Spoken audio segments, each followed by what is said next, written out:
Hey everyone, welcome to the Final Fantasy XVI Spoilercast. I just wanted to do a quick intro before we get started because this discussion got a little out of hand and went for, 7 hours? And yeah, that's a big chunk of time. It's more than I can upload on Spotify in one chunk, so I've cut the podcast into 3 easily digestible chunks to make it easier to upload, and more importantly, easier for you to listen to. So go get some popcorn, sit down and get comfortable, and I hope you enjoy listening to 4 Final Fantasy nerds rant and rave about the latest game.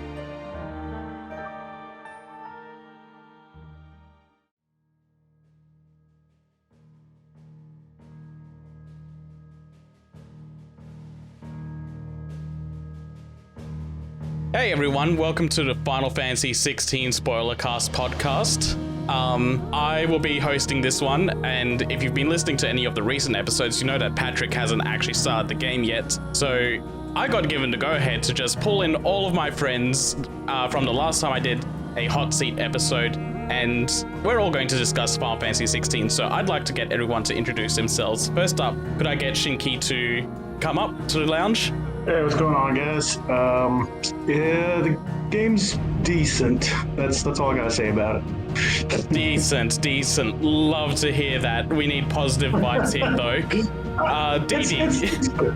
D.D, you're up next. Alright, so it's Dong Dong Never Die. I finally took some time off from my Makima simping to play 16, and I went into that game thinking that it is not going to break my top 3 Final Fantasies, and it did not. Love that energy. Might have to censor that name. I was hoping I wouldn't have to do any big edits here, but you know, we do what we can. And Kaizer, can I get you to introduce yourself? Hey, I'm Kaizer, also known as Ronan to some of you. I think it's pretty good. It's not blowing the roof off the world, but it's pretty good. Pretty good is probably the best we're getting out of the 3 of you. Yes, that's I guess that's the quick and dirty of the impressions we can get into. Based on the other episodes, everyone can kind of get that I really like this. I'll get into my reasons why I really like this later on when we give like big final thoughts and breakdowns. But yeah, it's not perfect, but I think the team did a really good job on their first single-player Final Fantasy game. It's just a lot of things they need to iron out and drop from 14. Yeah, like the pacing.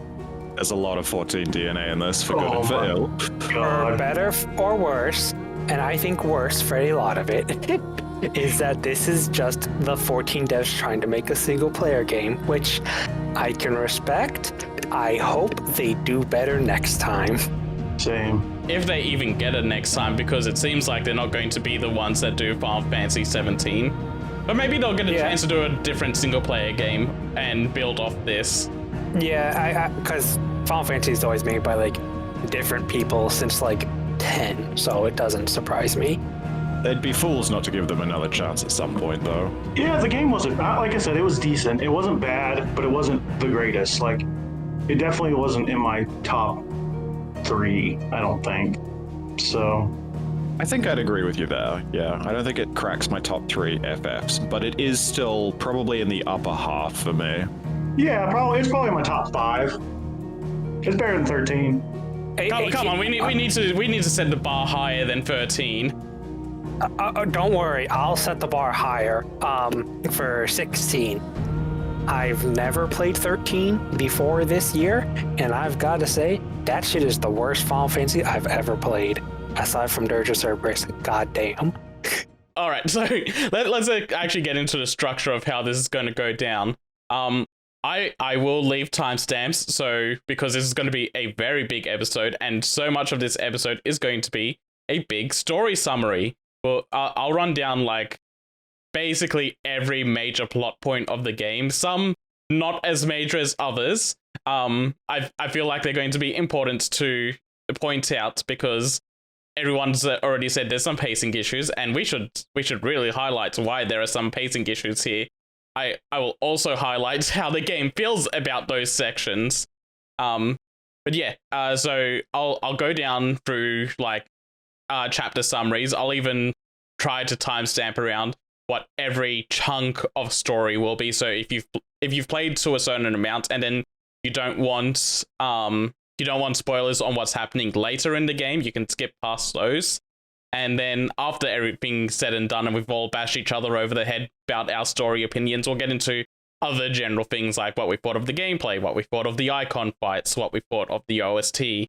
And yeah, so should be a very chunky episode just based on how much story we have to go through. Is everyone else okay with that sort of structure? Yeah. Yeah, it's good, or else I'll just get tangent on tangent on tangent on tangent. All right. And because I know it's going to be the hot subject of debate, I in the notes I've given everyone, I have put specifically when in the story we're allowed to talk about Jill. Thank you, because Okay. I definitely would have interrupted you. I had a spot I was thinking. It's not immediately, but yep, cool. Yeah. I knew people would want to get to her as soon as possible, and I thought it would be best to leave it until her story was done. No, man. Let's just talk about how Joshua is just alive. Well, we'll get to it. Anyway, let's jump into the story now. So we open up with a war in an area called the Nysa Defile. And I'm sorry, there's going to be a lot of proper nouns that are going to get thrown around right away. You will, over the course of the spoiler cast, you will learn what these means as I keep talking about them. But for now, we have a war between two factions called the Iron Kingdom and Dhalmekia. And behind the scenes, we see that the Dhalmekian higher-ups are asking the nation of Waloed for reinforcements to help fend off the Iron Kingdom. In this big round table room, we also have some major characters called Hugo Kupka, Benedicta, and King Barnabas. All of these characters being the dominance of the summons that are going to be in the game. Kupka being Titan, Benedicta being Garuda, and Barnabas being Odin. So Barnabas denies Dhalmekia any reinforcements, and his general kind of points out that Titan hasn't taken to the field yet, so Dhalmekia is not in real trouble, and the moment that Titan does go and enter the field, it's just going to become a bloodbath, and Waloed will just lose soldiers to him transforming and starting a battle on his own. So Kupka kind of takes his bait, tells the Dhalmekians not to worry about Waloed, and goes out into the battlefield on his own. And after he leaves the room, Benedicta immediately follows him, and they kind of have a, in quotation marks, intimate scene together, because all it's really doing is showing that Kupka is a simp, and Benedicta has him wrapped around her little finger. Rated PG-13, pants on hugging. Let's go. Yeah, it's basically dry humping. First time Final Fantasy says cock. It does, actually. And it's like such an emphasized use of the word cock. So while all this is happening, we cut to 4 assassins from the Holy Empire of Sanbreque. One of them being Clive, the main character of the game that we're going to see a lot of. And they've all been tasked with killing the Iron Kingdom's mystery dominant, which immediately gets revealed to be Shiva, because both Titan and Shiva take to the battlefield and start duking it out. Their fight immediately taking out waves upon waves of soldiers. Like they're basically at a stalemate, and the collateral damage around them is massive. There's huge losses on both sides. And one of the assassins with Clive gets crushed by a falling rock as they're trying to make their escape and just kind of survive the battlefield. BS. Also, the first word Final Fantasy's ever said, fuck. Yeah, that was wild. That was wild for me. Just to see that with a mainline Final Fantasy, I was like, wow, this is definitely different. Yeah, also Your grandmother's Final Fantasy. I was just the image of the guy just getting splattered by the rock was the one that hit me the hardest. Biased. Yeah. But yeah, so as this is going on, Clive kind of gets knocked out trying to escape the situation, and we go into a flashback to what got him into this situation. So we're sent back about 13 years when Clive was 15 years old. He's training as a shield of Rosaria under his mentor Rodney, and he's training to protect his younger brother Joshua, who's the dominant of the Phoenix. There also in the scene is Jill and a little puppy called Torgal.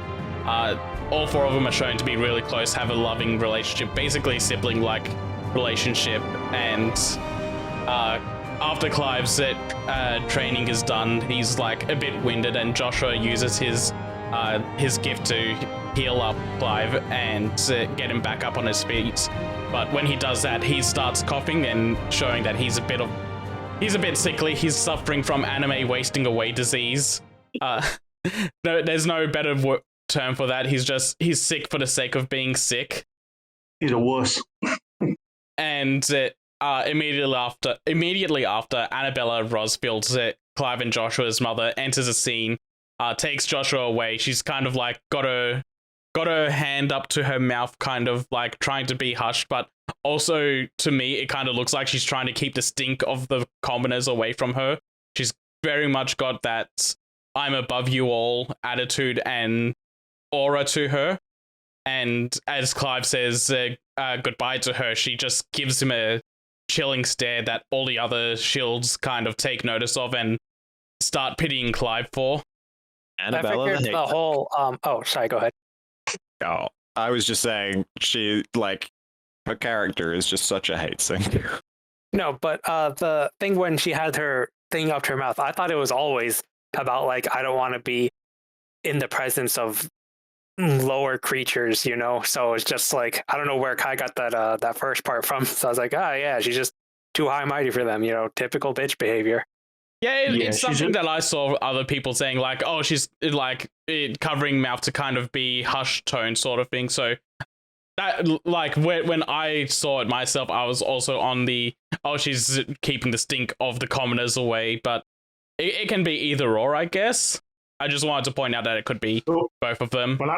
When I had seen that scene, and I've seen it a couple times now, I always just thought it was that she despised Clive so much because, like, she didn't do it until she got right up to where Clive was, and then she just looked at him while doing it. So it's straight up of just despising her own son. Yeah, and we'll get to why she despised Clive way down the line, but yeah, right now she's just a total hate sink bitch. She doesn't make the greatest of her first impressions. She leaves the scene and immediately horns start playing. Clive and Joshua's father, Elwyn Rosfield, is returning to the capital, and he gives Clive a message to come to the throne room immediately because there's grave danger coming ahead. And once Clive does get to the throne room, he tells him, hey, we're going to be going to war with the Iron Kingdom. We need control of the Mother Crystal, Drake's Breath. But also, before we start this war, we're going to head to Phoenix Gate, and I've got an important mission for you. I want you to go check out these swamps where these beastmen are happening, are being rumored to invade. So, and kind of like take this mission to shut your mother up and prove your worth to the family. And I like Elwyn a lot. He's got like a really he's really good to Clive. He's got like a really charming aura to him, and he just speaks confidently, and he's just like a really respectable guy by the looks of it. I think he's the best Final Fantasy protagonist dad, because Regis was terrible. Yeah, best, because like Final Fantasy dad, it's like Regis from 15, and it's like, oh, what do you do? Die? All right, cool. And that's, you know, saying something. No, I am gonna disagree there, because you said that and I was like, what other Final Fantasies have dads? But then I remembered Final Fantasy VIII has a main character dad, and and Laguna is by far a better protagonist than Squall. He absolutely is. So, but yes, Elwyn is still great. My mind went to Cecil being a horrible Final Fantasy dad as well, where he pawned off his son to Kane.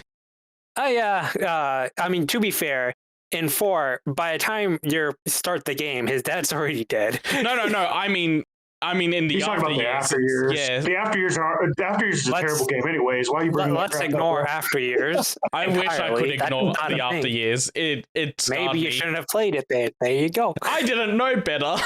No one told me the after years was bad when I was playing Final Fantasy IV. I did. You didn't know me back then. I mean, I heard that it was bad. I was like, oh, bad. All right, cool, vision. You can ignore it. Yeah, also just small points out in this section of the game, we also get introduced to the concept of bearers and branded. Bearers in this world are people that are born with the gift of using magic without needing to use crystals, and branded are just bearers that have been branded with a mark on their cheek, basically forcing them into slave labor.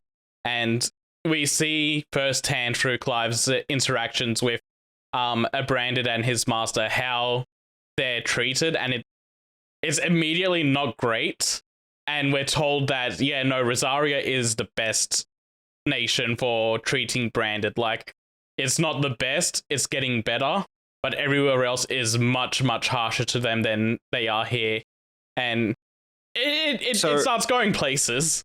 Yeah, one thing just talking about branded that I thought I'd bring up now was because through a lot of the bits of the game, one of the questions that arises is, if these people can use magic, why are they the slave labor?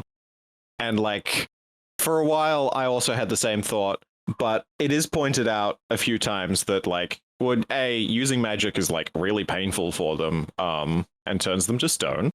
But also, most of them don't actually have like good magic. Like, none of them can actually do anything impressive with the magic. The best that they can do is like dry some sheets on the line by conjuring wind.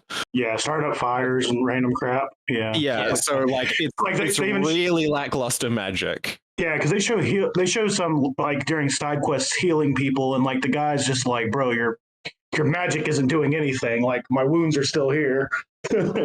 Yeah, but a lot of that, I do like how it's like, oh, they're slaves, but they have magic. Why don't they, like, use the magic to like kill them? It's like, oh no, by magic, that's some like magician parlor trick ass magic. That's like, it's really lame magic. It sucks, which I do like. Which I think it's a really interesting way to do. Like, here are the magic people, and then actually it's just crap being born with the power to use magic. Yeah, the only ones that actually show any kind of like real potential magic are the dominants. Yeah, there's two things I want to give powers to. Yeah, there's two things I quickly want to bring up as well about this. Is that like with that healing magic part, where it's taking too long, all of the branded that are shown throughout the game are also like wasting away. They're underfed, they're dehydrated, and there's a level of it where you can kind of infer that because of their because of how underdeveloped they are, basically, that maybe their magic isn't up to par as well because of just how their body is. And also the fact that the brand itself is also a big thing that I don't think I have it in the notes, but because it was a side quest thing. But the brand is actually a poisonous thing where bearers are searched out when they're young. So like, even while they're still children, they're taken into slave labor immediately and branded with this mark, and it's made from a poisonous material, so that if any like injury happens to that brand, then it's basically just a death sentence for them. So even if they try to rise up against their captors, it just takes one good hit to the face to end them. Oh, don't forget, apparently the poison is really painful. Oh yeah, that too. Like, it's not a good death. Yeah, they make a point about, you've got this brand on your face, so why don't you just like try and remove it? And yeah, there are a couple of side quests that bring up that if you do that improperly, if the ink basically gets into your bloodstream, that's it, you're dead. Yeah, and even doing it properly is like a 50% success rate. Yeah. I can't remember. It was like gathering some kind of flowers to help with it. Yeah, like I guess we'll get into it later with the side quests, but I find that like the things you do in the side quests aren't impressive, but the story around them is really good. All right, before we get too far away into this, just gonna say one thing and then we can probably get back to the the story thing. It's just that I remember, because I don't know how to bring this up. That sounded kind of weird, but it was also really weird the way Yoshi P said it. If you know where I'm going with this, is when he was like, "Oh, and it's also really, really awkward considering what other areas are in this game." And it's like, "Oh yeah," Yoshi P is like, "So, and all the trailers and whatnot, there are no black people, Yoshi P." And then he said something about like, "Oh, the aesthetic," and made a bunch of like wishy-washy ass comments. I'm just like, that's really weird. But like, whatever. You didn't censor the gay scene, so I mean that's good, right? But it's weird for the no black people, and then you go to desert.rpg, and you see a bunch of brown people. And it's just like the only reason that for me, what I thought is the only reason there's not black people in this game is because putting black people and slavery together, they were just too afraid to have that even in remotely the same universe, where they decided to just completely remove that conflict or any type of like, that seems kind of, I don't know how to deal with this, so we're just not going to have it. Which, on the one hand, I understand. On the other hand, cowards, you should have stuck with it. I don't know, man. Like even the branded stuff, like when they first showed the branded and for the trailers and how like they kind of like explained it and how I got it was like almost got like these people are like almost in like concentration camp kind of territory. I was like, wow, this is pretty dark.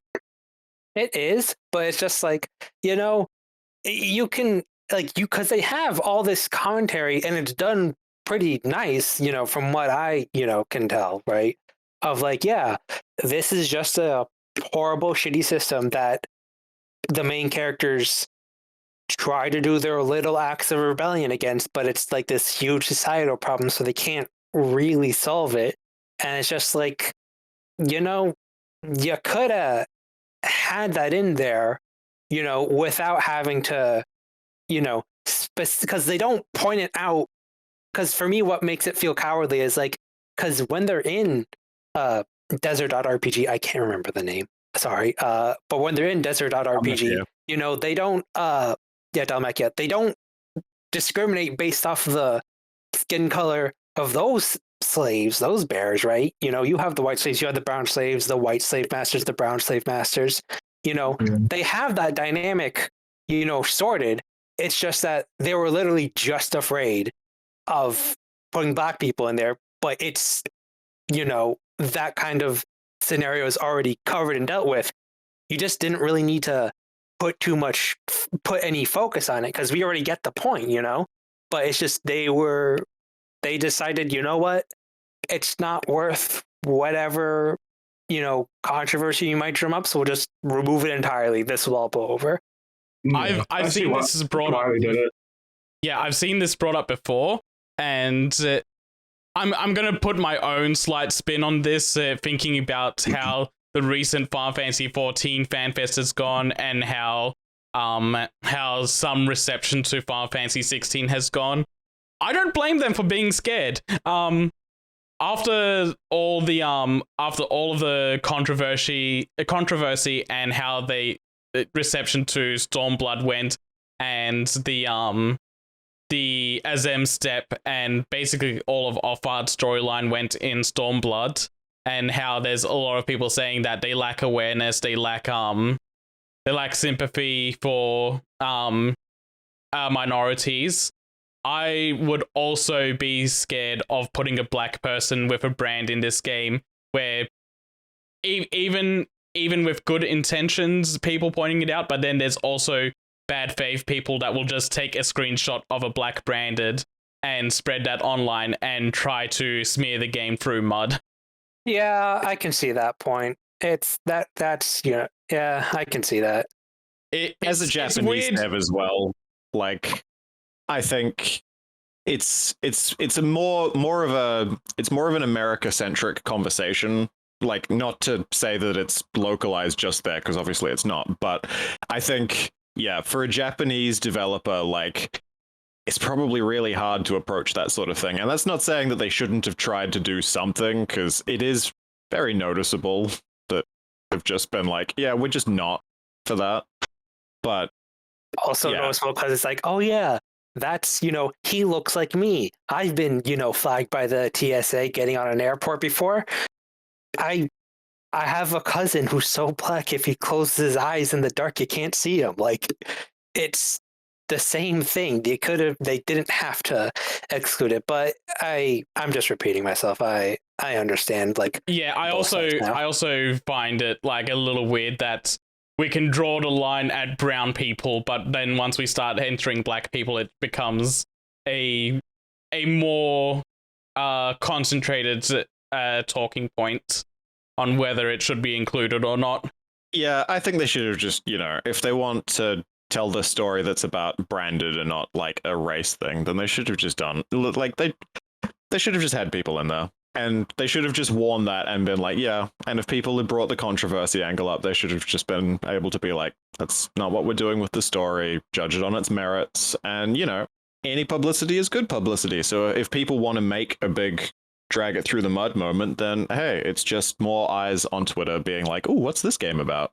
Yeah, I can see that argument too. Maybe what would have helped is having a major black character like that isn't branded and on the good guys side of things, because I guess the biggest, like, besides Lubor being an NPC vendor, the most important brown character is probably Hugo, and he's kind of pushing the line between he's pushing the line between being just an oiled up guy that got a tan.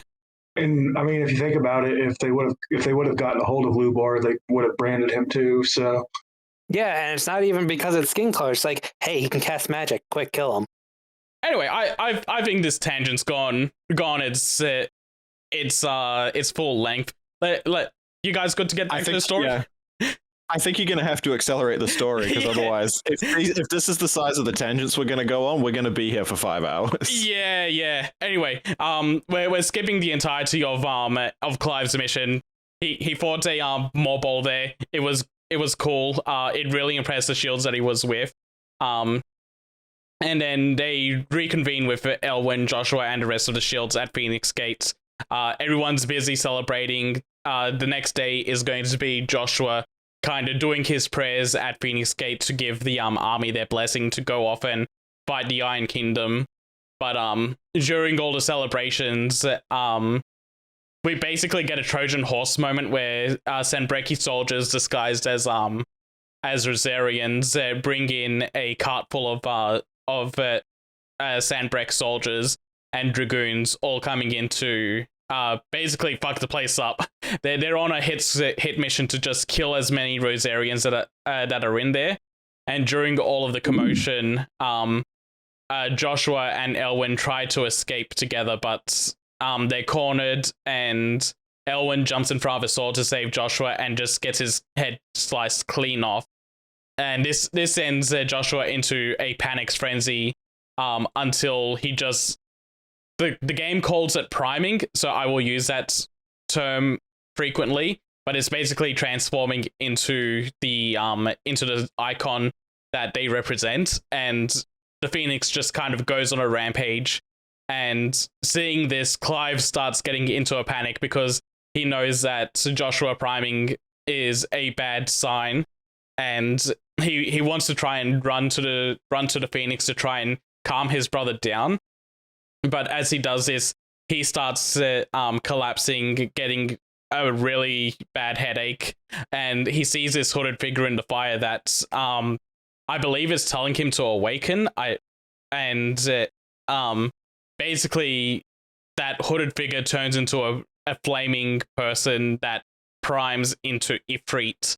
And yeah, so we get the first major icon fight, Ifrit versus Phoenix. We play as the Phoenix trying to stop Ifrit from going on a rampage on its own. Joshua slowly getting more control of the Phoenix himself as the fight's going on. And even after winning the boss fight, he ends up losing. Ifrit pulls a a Kakyoin on Phoenix, taking his fist and putting it right through his chest, and yeah, Joshua, for all intents and purposes, is dead. As is going on, we get like first-person viewpoints of Ifrit beating down the Phoenix's corpse, and all while this is happening, Clive's yelling at Ifrit to stop it, and that he's going to kill him for killing Joshua. And then we cut to black, and it goes back to the next morning. Sandbreki soldiers killing any survivors and finding Clive's corpse. Annabella showing her face, basically going, yeah, no, this was all my plan. You weren't meant to kill Joshua. You've taken the only thing that I've ever loved from me. So, just burn down the entire place, but keep Clive. His father always said he's a good soldier, so put him in the front lines, basically sending him into a suicide pact. And so, no. Oh, no, go on.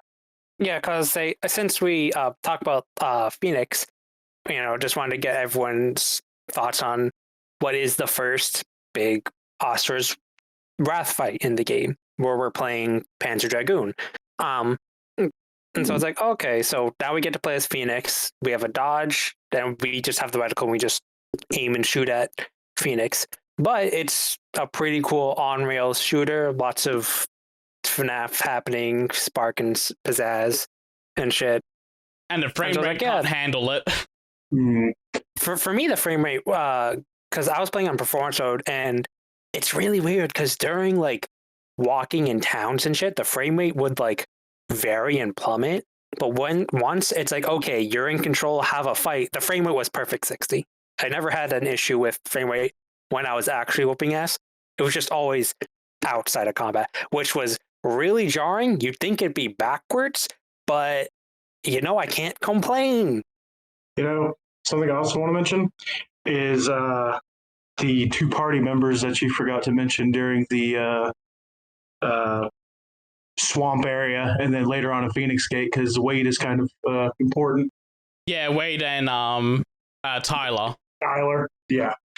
I was only mentioning that because you'll probably end up mentioning Wade later on, and people are gonna be like, I don't understand. Yeah. I did have in my notes to mention them, but they got dropped to hurry up. But yeah, so during Clive's mission, he goes with these two characters named Wade and Tyler. For all that we know, everyone at Phoenix Gate perished. Wade will show up later, though. But yeah, everyone else that was at Phoenix Gate gone, burned to a crisp or stabbed by Sandbreki soldiers. I do remember during the Phoenix versus Ifrit fight, one thought that came into my head, and apparently it stuck there, was just how big are the ruins under Phoenix Gate? Yeah, that was pretty ridiculous. Yeah. They're jumping around through those for like a solid 5 minutes, just tearing it to pieces. Yeah, it's like how is the Earth? Yeah, I get it. Yeah. They're like making it to hold a cool boss fight, and that's all. How is the Earth above still standing? It's such a huge, we just entered the boss fight dimension filled with weird pillars. Yeah. Now the music is phenomenal. I think Joshua's song, was it Away? Yeah, Away. I think that's a phenomenal song. It's a great. I think it's a standout on the soundtrack, and the soundtrack has a lot of good tracks. The soundtrack has many good tracks, and Away is one of the top songs. Both Clive and Joshua got amazing theme songs. I wish that they would have done more I don't know, Final Fantasy XIV-esque songs, because most of the music in it sounds pretty much the same to me, except for like maybe a couple that I'll mention later on. Yeah. We'll get into full OST talk later. But yeah, every icon fight I think is like a punctuation point for the OST. Yeah, pretty much. Yeah. So after that, we get the title drop of, hey, this is Final Fantasy XVI, 2 hours into the game. I love when RPGs take like multiple hours to do the title drop. It feels like a good moment. But yeah, we cut back to the Nysa Defile. Clive waking back up, and they track down Shiva. She's in chains now. they know it's her because the Iron Kingdom despises dominance. They see them as something dirty and unholy, but they use them as a tool of war to spread their influence, basically. And just very quickly, because I'm just going to keep a running counter of this. Shiva's current wins to loss ratio 0-1, Yep. winning to losing. Yep. If to be as charitable as possible, and this is like really stretching it, maybe a tie, but that's stretching. Benedict straight up says that Titan won that fight. Oh, did she? I might have missed that. Yeah, there's a small scene, and you're probably about to get to it, but yeah, there's a small scene where she's like, Hugo, I wish you had actually like taken care. You put the Ice Queen on her back, but you didn't actually finish the job. Yeah, it's when Sid shows up. Remember? Yeah. Yeah. Right. Okay. Yep. Because again, this is just me like stretching it. I wasn't going to advocate for it. I'm just like, if you want to be charitable, maybe you could convince yourself into saying this. But yeah, no, if that happens, and no, Shiva lost. Titan clapped them cheeks. Much like Clive. Anyway. But yeah, so we get into a boss fight where we have to fight a powered down and very worn out Jill, who's basically like accepting death at this point. We can kill her to take her out of the misery, the better.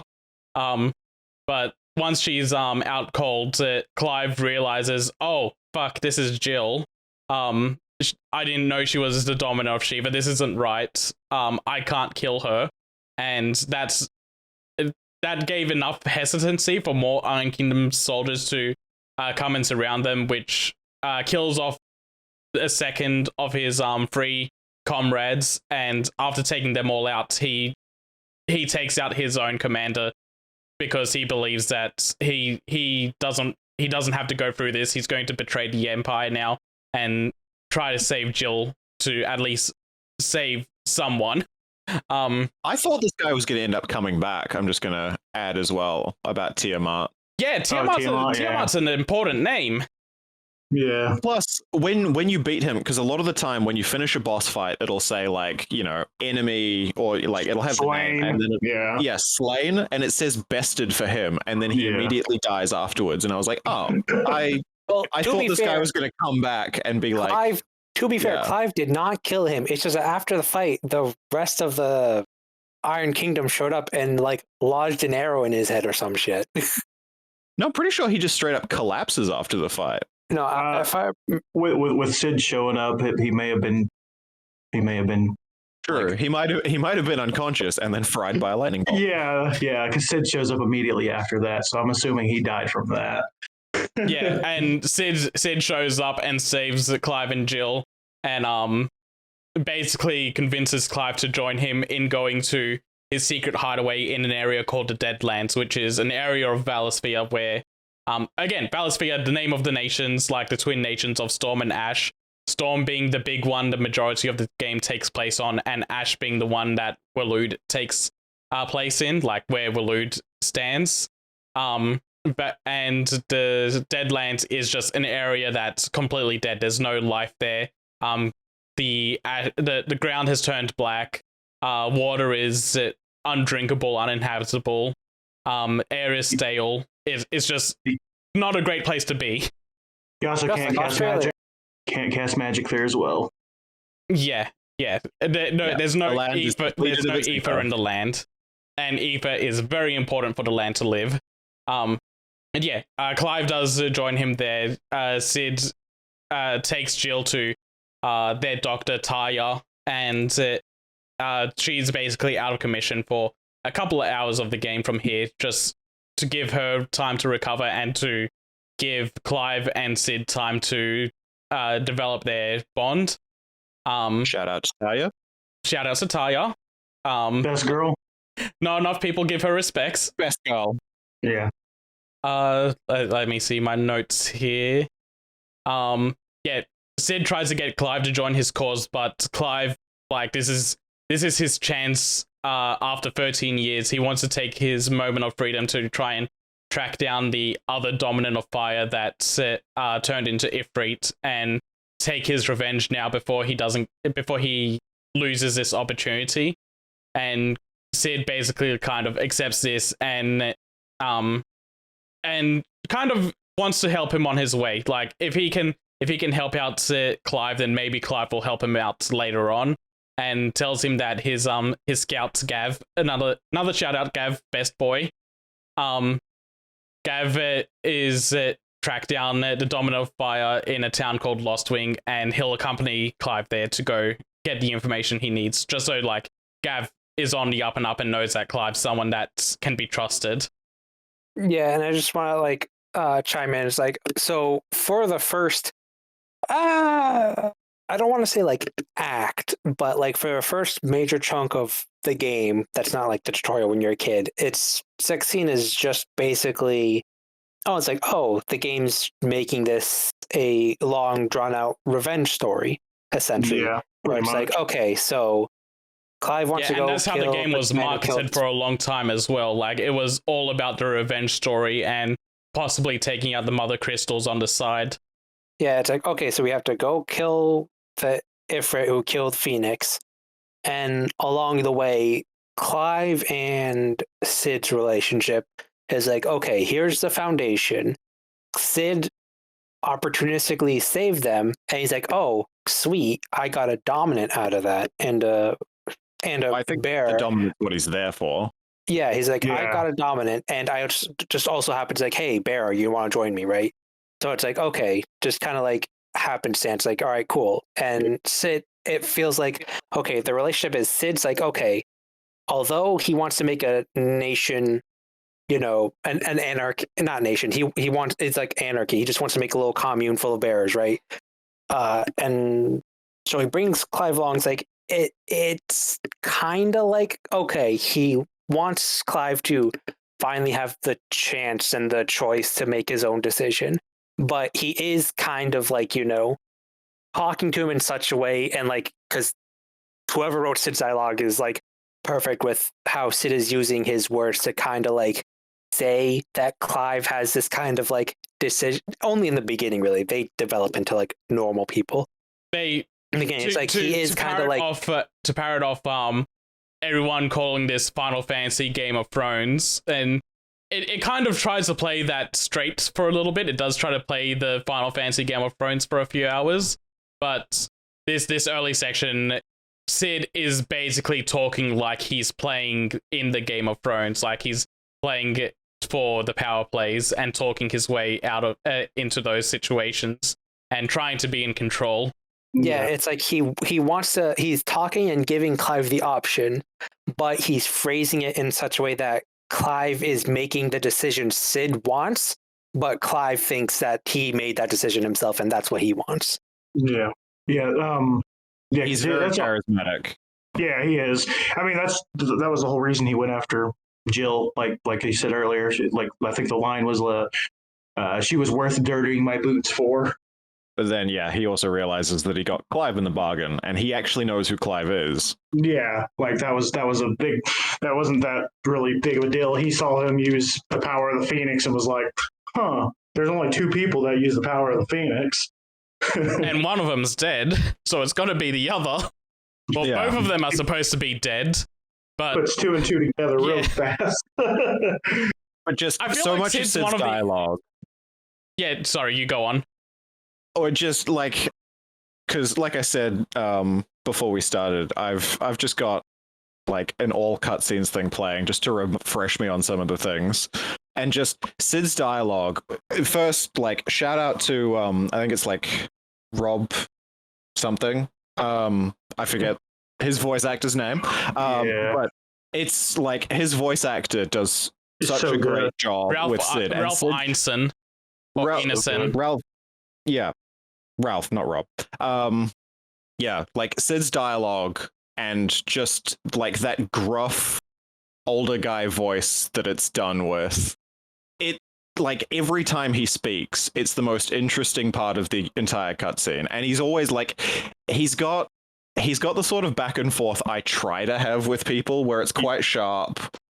He's quite like he's quite clever, he's quite funny, Yeah, and just little things where it's like he's explaining his philosophy to Clive when you first get there, and he's talking about like I want to make things better for the bearers and stuff, and like I'm trying to free people, but most people don't agree, and that's why we live in a cave. Anyway, next point, and just all of that little he's stuff. very smart, and he's a smart ass on top of it, and it's very witty and fun.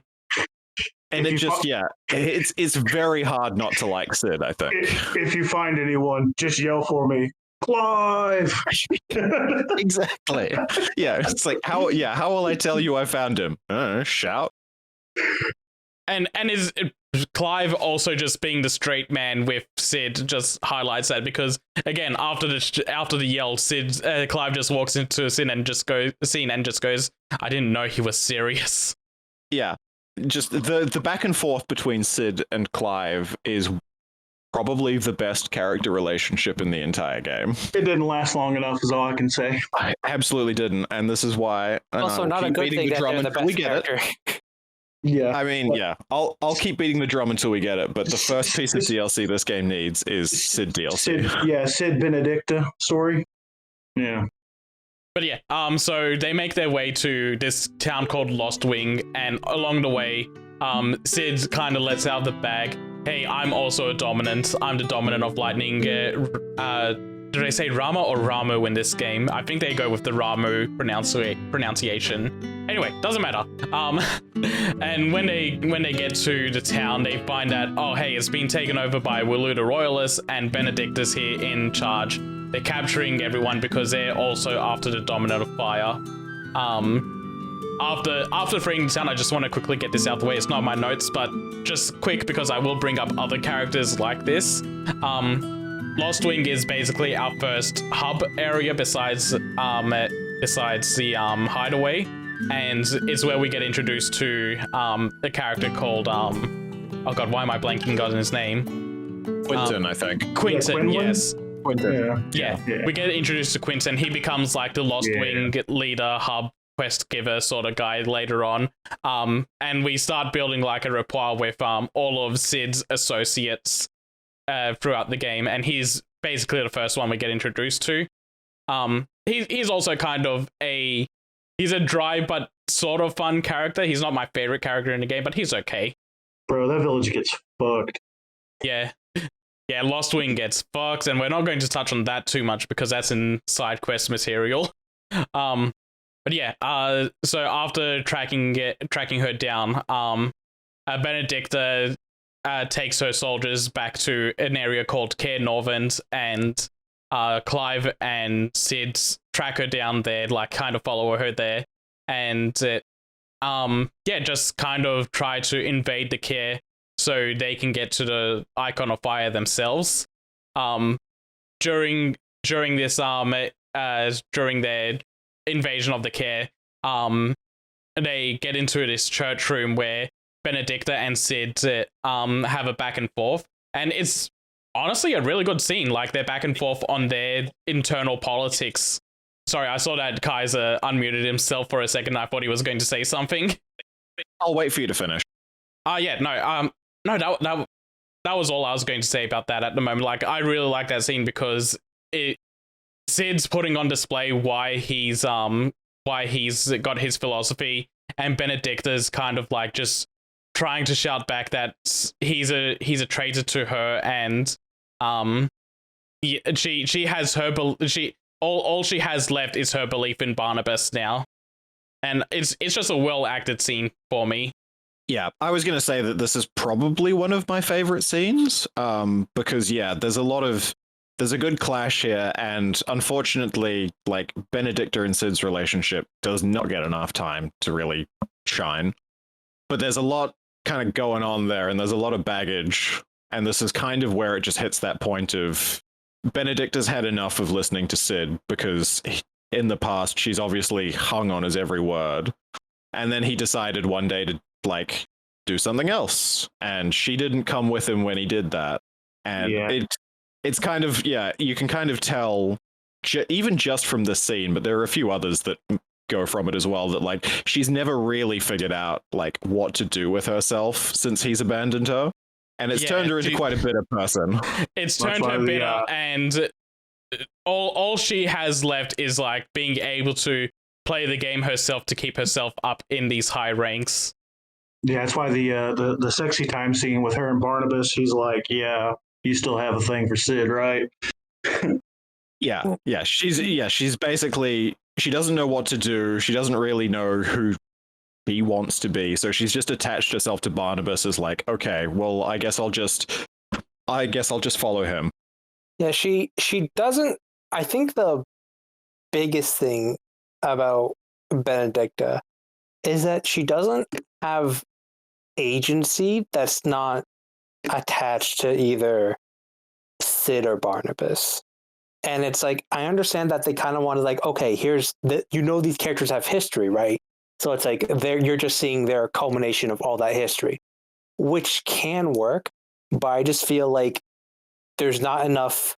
Like, you don't have to like show cutscenes of their whole backstory. This is still kind of like, the beginning of the game is past. We don't need the one thing 16 does not need is divergence into a bunch of backstory and nonsense.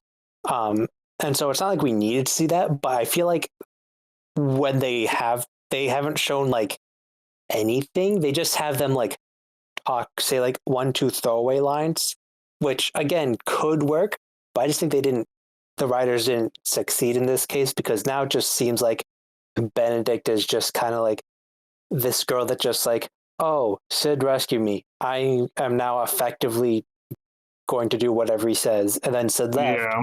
And so now I'm just going to effectively do everything Barnabas says. And it's like, the only thing that you do that's out of your own volition is to try and kill Sid and then try and kill Sid again. But the second time, you're Garuda, so it's not really you, because you lose control. She lost control. So it's like, she's like, for someone who's one of the dominants and who is, like, obviously it's like Lady D in Resident 8. It's like she was very prominent, but she dies really early.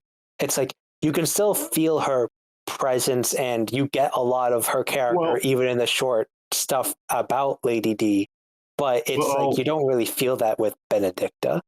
The thing about Benedicta is I feel like she was obviously a pushing point for Kupka, because like literally 99% of Kupka's story has to revolve around her. So yeah, but that's also kind of a negative point against her, because it means that her death has to affect the males of the world, and her death is basically a spurring point for other characters. Yeah. I actually think that that's part of what makes her such a good character, though, is that Benedicta's, like, her entire character is the fact that she is a passenger in her own life. And I do agree that there's some dynamics there around the fact that it's always, she needs to attach herself to men to have relevance to the plot. But I think that the tragedy of her character is really interesting, and that, like, I think at one point Sid mentions that, like, the only thing she's ever really said about what she wants is that she wants to stop running. And yet she just, she winds up not knowing who she is or what she wants to do, other than she is Garuda, and that makes her useful to somebody, and that helps her feel important in any way, shape, or form. Like, I think despite the fact that she is a villain, and, she definitely is killed too early, that there are a lot of characters in the first act that feel like they have more to them that could have gone for a lot longer. But I think Benedicta, like, there's so much there in the time that we get her, and it's all tragic. Like, even when she's being a complete bitch and, like, killing people, like, there's one scene with her early on where we see her kill an informant, and that, like, that's still a really good character piece, because it's like, this guy is informing on Lost Wing, I think, and telling her about the dominant that's there. And rather than, like, paying him or anything, she basically kicks him in the face and starts walking off. And he pushes her to pay up. Like, he's like, have I not proved loyal? And that, like, mentioning loyalty is what sets her off. Like, her whole thing is loyalty to other people because she doesn't know who or what she wants to be herself. So it becomes this huge thing, and that's why she hates Sid so much, is because she perceives that as a betrayal of that loyalty.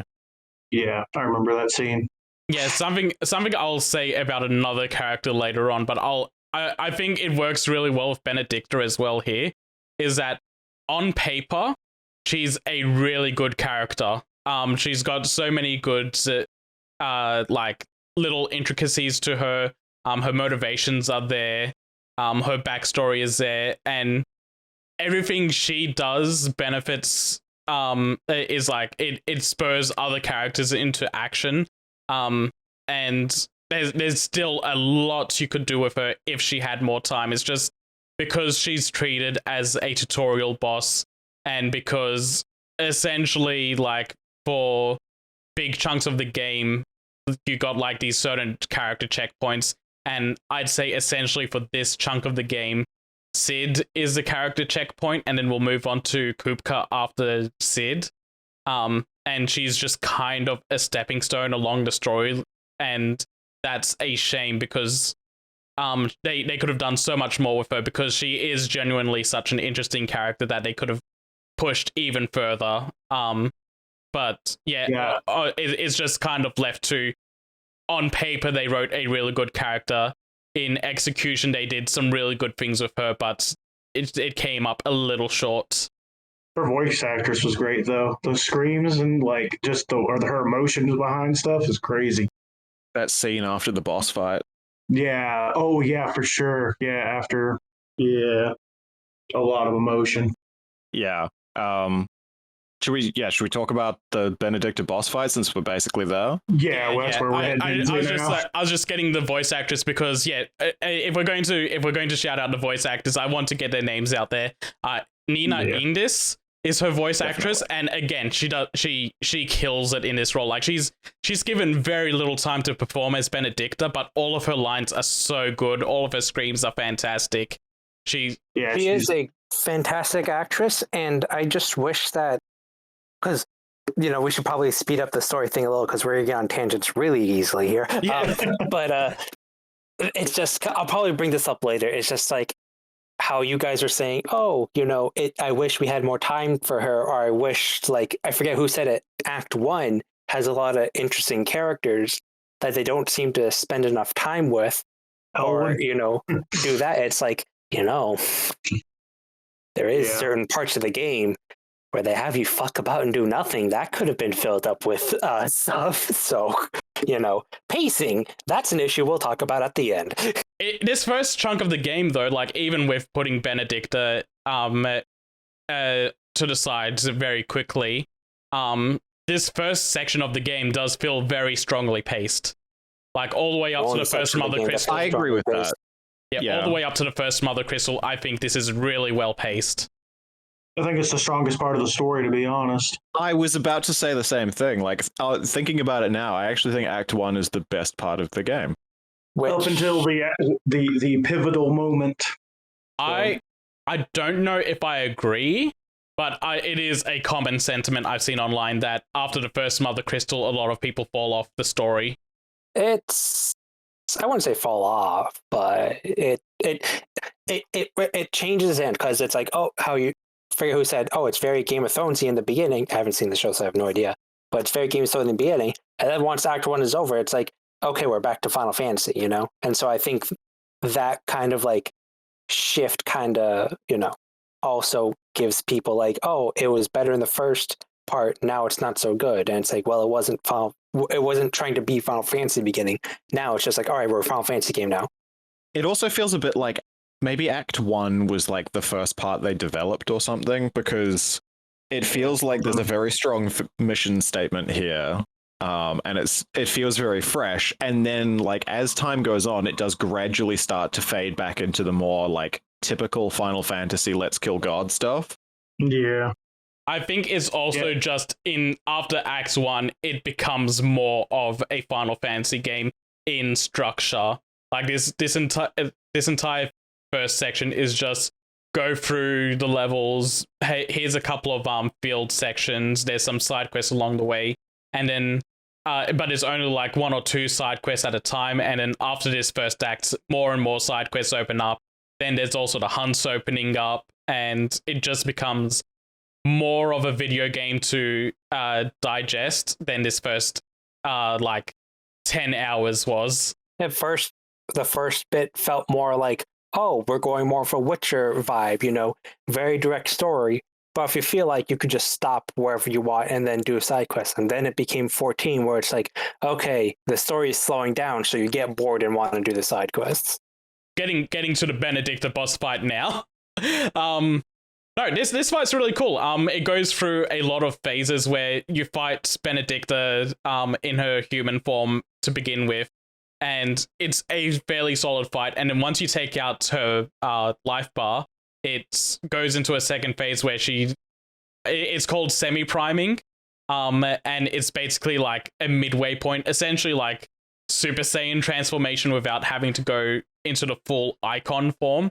And this is a really, really good fight all the way through, like the semi-primed fight. And sorry, I was just gonna chime in to say that I think the dominant fights are, like, from a gameplay perspective, the best parts of the game. And I clarify that I mean the dominant fights, not the icon fights, because the icon fights are awesome, but they're like 90% spectacle.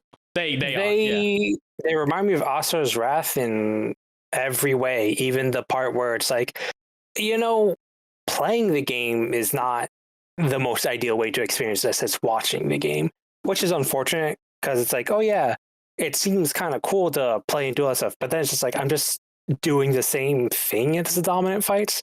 Like with Phoenix in the first icon fight, it's like, oh yeah, this looks really cool, you feel kind of cool, but then you realize you're just doing Panzer Dragoon for 6 minutes straight.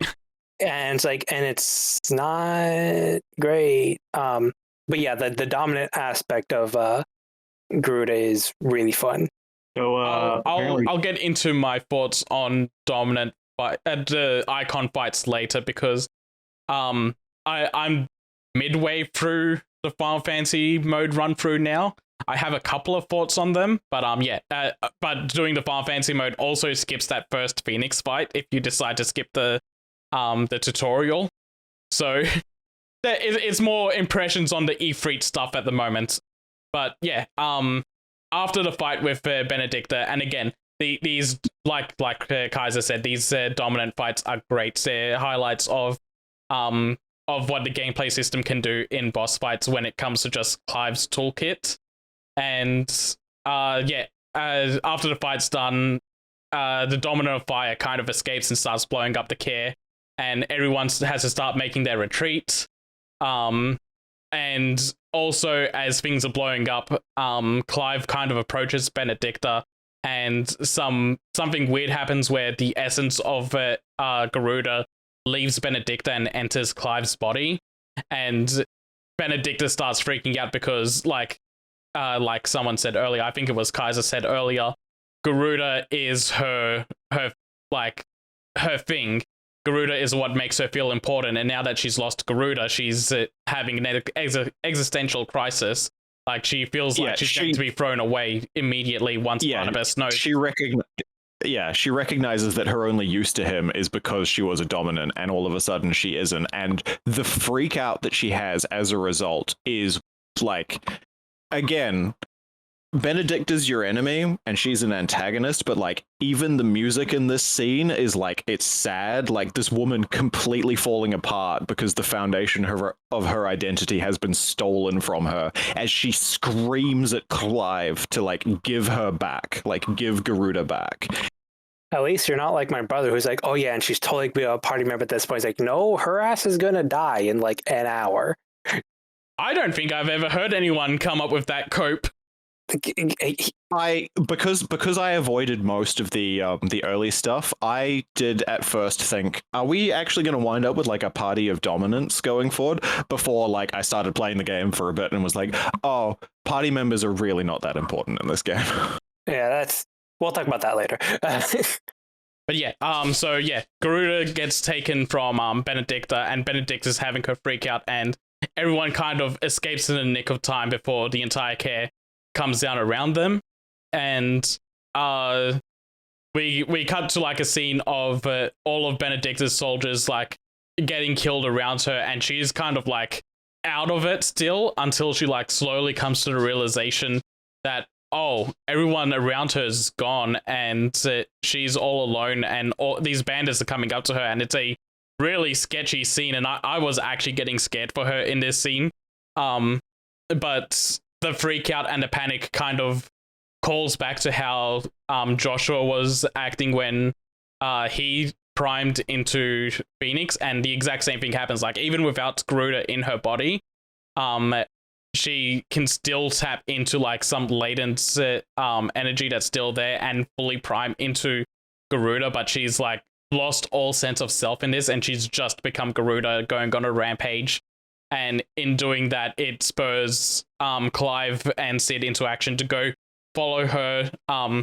Clive can sense that the Dominant of Fire is there as well, so he's going after that, and it becomes we start getting the big bombastic build up to Ifrit fighting Garuda, and after Clive has like tries to beat Garuda back a little bit, he gets captured, and finally he himself primes into Ifrit, and it just becomes like a huge slobber knock fest where you don't have much control of Ifrit. You just have basic punch, leap, and dodge, and shoot a fireball. It's a very rough boss fight. Like, he controls like shit. You're just doing the bare essentials for gameplay, and it's basically like buff'em sock'ems.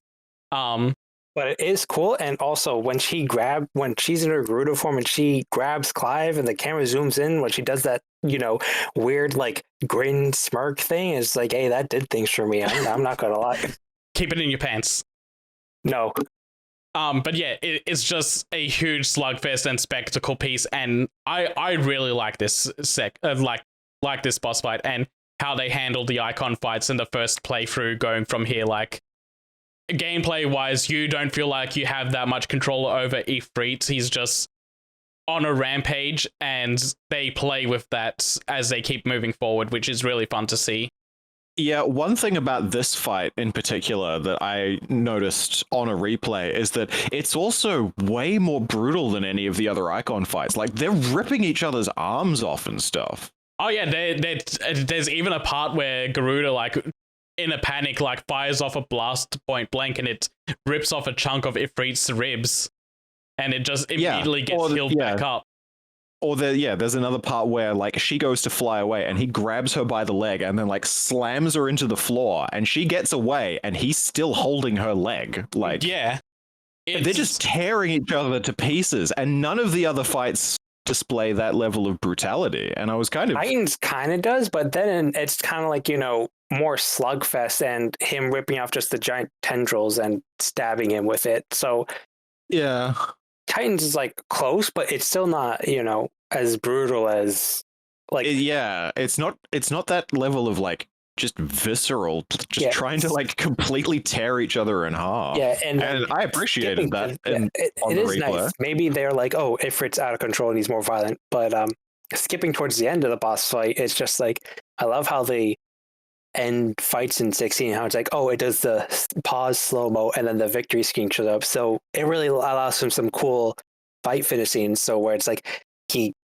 fucking Android 19 just drops kicks her while ripping her arms off, and that's how the fight ends. It's like, oh, sweet, that's cool.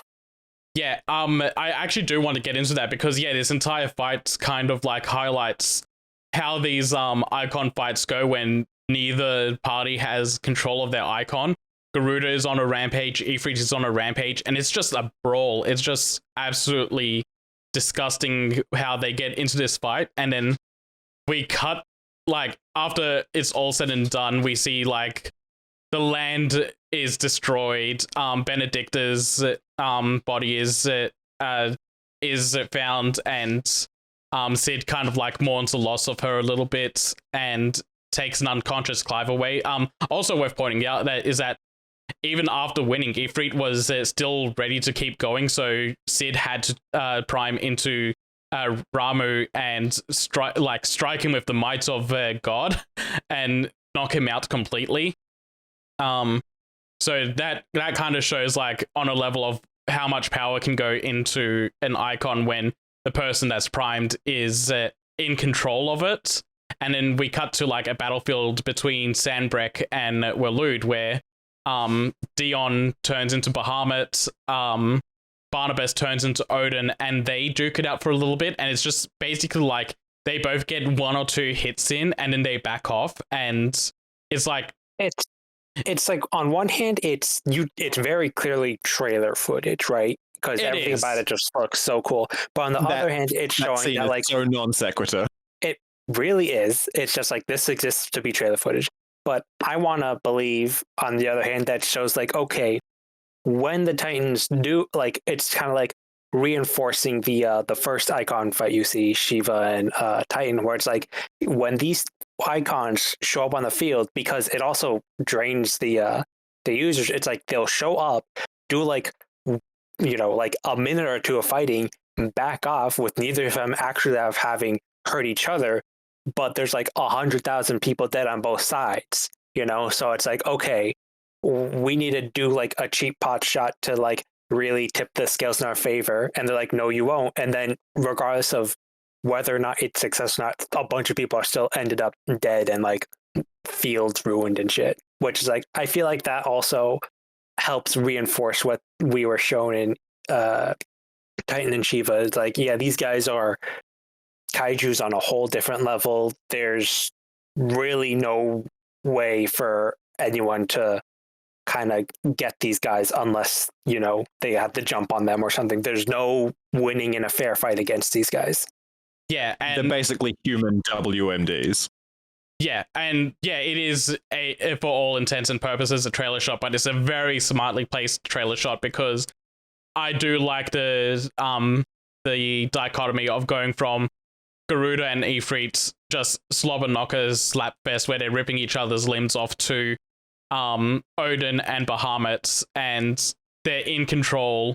They basically just smartly place their attacks against each other, and then they back off. It's very calculated, and it's again, it takes out a lot of the people around them.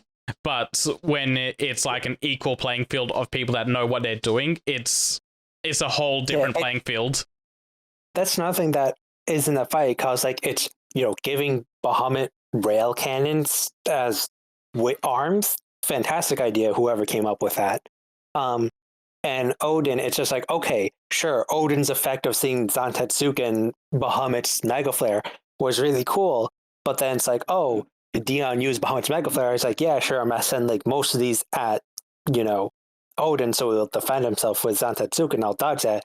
But if I'm lucky, these stray ones will decimate the army, and Odin's like, okay, he's gonna try and hit this me, I'll defend myself, but when he dodges it, I can use my Zantetsuken to just go a little further and just hit some of his encampment. So it's like they're simultaneously just like, okay, don't seriously hit me because that'll hurt and I'll get mad. But also, you know, taking out like 3-4 battalions with one swipe, you know, would be kind of helpful. And then we can go back and do normal army boy commanding shit. I think the scene is just there to prove that who the two strongest dominants in the game were. It's pretty much all it is. It's just like, okay, you have Bahamut and you have Odin. Those are the two strongest dominants, which we already knew that. I mean, they're if you played a Final Fantasy game, you know Bahamut and Odin are the two strongest. Yeah, I guess have those summons. Yeah, it's for people who didn't watch the trailers so that they can be like, okay, so you've seen Shiva, you've seen Titan, you've seen Ifrit, you've seen Phoenix. Who haven't you seen yet? All right, well, we need to show you these guys early, because otherwise you're not going to see them for another like 20 hours. I know someone we don't see. He's lost. I'm sure we'll get to that. I'm sure we'll talk about that one a decent amount. But yeah, moving on from that, we cut back to Clive. He's locked himself away in a prison cell, fully nude, his entire body on display. There we go. And he's chained up. He's kind of just accepted the fact that he's Ifrit and he's the one that killed Joshua. And Sid kind of comes to the jail cell, snaps him out of it, and goes, "Hey, there's still that other dominant of fire that we know absolutely nothing about. Gav's still tracking him. Let's go check in with Gav on what's going on." And when they do track down Gav, I had seen where that particular scene where they're in the where Clive's chained up. People were talking about how Sid mentions about him being a pretty boy and stuff, and like there was like an insinuation that he might be like bisexual, but that was never really confirmed. But I guess some of the lines he says in game, and I've noticed, and I guess a lot of other people noticed, is that he might be bisexual. There's a lot of people dig into like his relationship with Otto as well. There's also just him being a smartass saying, "Don't worry, you're not my type." Yeah, I just interpreted it as him being a bit of a smartass, but I suppose you could read it that way. It reminds me of Metal Gear Solid 2 when Raiden's chained up naked. And it's just like, all right, here's the villains. Well, not villains. Here's the character. It's like, okay, we need to do some like important like psych ups kind of stuff. You know, get your ass literally in this case in gear again, literally, and let's go find Gav, who at this point we rescue from falling off a cliff. After having a beautiful joke of earlier in the game, Clive. Sid telling Gav that he can't send Clive out on his own because he'd just fall off a cliff.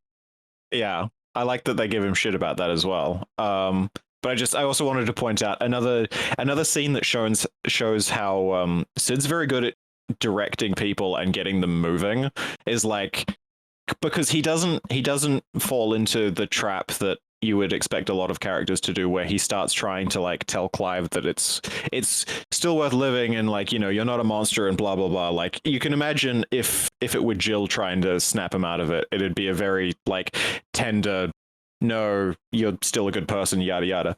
Sid is just basically like, yeah, but there are still questions that you don't have answers to, so get up, there's shit to do. Yeah, and then after Gav gives the information that the domino fire that he's been tracking is over in Rosaria, Sid just goes up to Clive and says, so go find this domino fire, figure out if he's the guy that killed your brother, and if he didn't, then go and kill yourself. Yeah, it's a great scene. He's such a smartass and I love him. Yeah. I also love that he is just constantly giving Clive shit for everything. Yeah. And not even a beat later, we cut to the hooded domino fire out in Rosaria, and they don't even try to hide it. He just unmasks himself, takes the hood down, and we see that it's been Joshua the entire time, and he's somehow lived past Phoenix Gate. Which I appreciate not unsurprising. Yeah, because it's just like, oh, Phoenix got killed. I don't think so. It's in the name. Who is this other dominant of fire that isn't Ifrit? Who could it be? Well, I like how games like, oh, it's a secret. Not really. You're going to find out like 10 minutes and you already know who it is. I think a lot of people thought that Joshua might actually be dead because the fight right before during Phoenix Gate when he was fighting Ifrit, he uses Flames of Rebirth to bring himself back before they go back to the back up to like mainland. So a lot of people assume that he used up too much magic to be able to bring himself back a second time. Oh, I had the complete opposite. It's like, oh, Flames Rebirth. He went from 0 HP to full HP. And then I saw Ava 3.0, except with different Phoenix. And it's like, oh, he's just going to use Flames of Rebirth again. You know, he's used it once more. What's stopping him doing it again? And hey, I was right. Yeah. Hellfire is just Flames of Rebirth again. Also, there's also a secret society that's constantly watching Joshua, so yeah, that kind of helps too. Yeah, they just kind of sat on a cliff over in the corner watching the fight. They're like, should we go down there? Oh hell no, that's a big ass lizard down there. Oh, fighting's over, quick, we better go grab him. Leave my brother, he's defective. Yeah, don't worry about him, he's not important. Yeah, but returning to the thing about Joshua, I appreciate that the game doesn't try to string this along, because I have played way too many games that think they're being subtle with their foreshadowing, and they're like, oh, it's a secret, who is it? And it's like, no, he's still alive. Yeah, the worst offender of this... Clive doesn't know that yet, but we're just going to tell you, so it's cool. Like, don't worry about it. Yeah, and it just becomes this mystery of, well, how the hell is Clive going to find out that it's Joshua, and what's his reaction going to be? And that's more fun than the mystery box of, oh, who could be the hooded figure? And the worst offender of this, I think, was Arkham Knight with the whole Arkham Knight, and everyone figured out it was Jason Todd. And then it promised us it was a different character. To be fair, right, with no, I don't think it's Jason Todd's the worst one because just like if you were born, if you're younger than 50, you know, and into comics, you know that's Jason, right? That's not like even if you don't, like the game, like at halfway through starts being like, remember Jason Todd? It's like, Yeah, no, I was gonna say, he hasn't been relevant to this series ever. Wasn't Why are you bringing there? him up now? Yeah, there was even a scene, if I remember correctly, where like they even show the scene where Joker's beating him to death with a crowbar, like not even 2 or 3 hours. Flashback. Yeah, this is stupid. Yeah, not even 2 or 3 hours before he reveals himself. I'm like, yeah, that's definitely Jason Todd. Yeah, I have to the believe worst thing that I have to think was like, oh, who is the character behind the mask? Has to be Obito from Naruto. And it's like from day one, people saw him and Ship was like, oh, that's Obito. And Kishimoto's like, no. And it's like, oh, 6 years later. Yeah, it's Obito. It's like, yeah, no shit, you idiot. All you did was take away a no. It's like, no, he's Madara. It's just like, people thought it's like, oh, he named him. People thought that Kishimoto just got so mad and butthurt. People thought it was figured out it was Toby immediately that he just changed plans to make a Madara, and then realized no, that was just even dumber. It's still Toby. It's still Obito. That's great. So I appreciate the game for not trying to string us along and pretend it was being clever with that, because sometimes they're so on the nose about it. Like Persona 5 is so on the nose about it that I actually started to doubt and think it was a red herring, because did you think it was Makoto too? For a little bit, yeah, I did start to think that, because I was like, I was like, it's you are being too obvious about this. Yeah, it's like no, but no. That's too obvious. It has to be the person who's related to the target we're targeting. It has to be. No, they're just that bad at storytelling. I cannot believe it. I mean, Alice's whole thing is that they're as subtle as a brick to the face, so I can't put it past them that bad. So with the reveal of Joshua, we also got another new character, which is his assistant Yote, who's not even named at this point for another 6 hours before she gets a name? It's not until the next time you see them. Yeah, it's a couple of scenes after, isn't it? Yeah, it's like it's not the next scene with Joshua and Yote. It's like the scene after that with Joshua and Yote. It's like, oh, thanks, Yote, and then her name changes to Yote, and it's just like, okay. She's probably the least important of the characters that are given cutscene time. Like, she really doesn't do anything, and she doesn't do a lot of stuff. Yeah, she's a cute design, and she kind of helps Joshua along on his journey, but she gets thrown to the side very quickly. Joshua shows a lot of care for her during certain scenes, which is pretty nice. But it's like, it's not...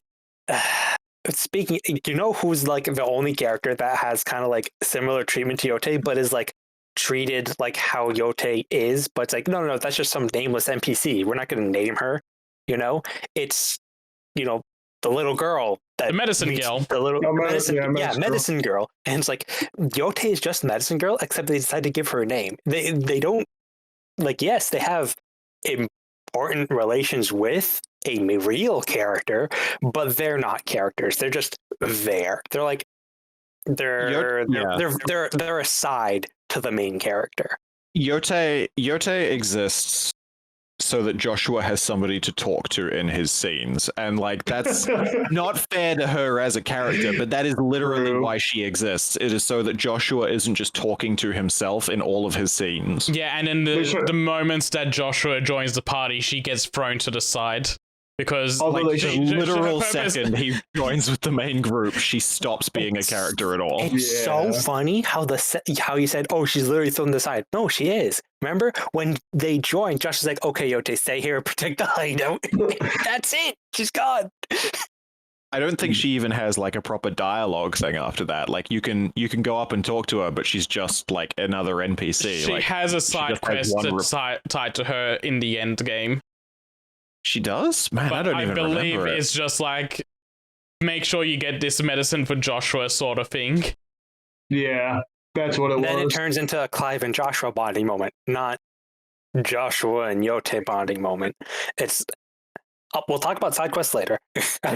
Yeah, some of the side quest characters are great. I love Blackthorn and I love Karen and them. They're great. Karen's so good. Yeah. Yeah. Anyways, we should get back to the story. Yeah. Where was I in the story? Yeah, so we see that it's Joshua. Clive doesn't know that it's Joshua, but we do now, and that makes the story a lot more fun.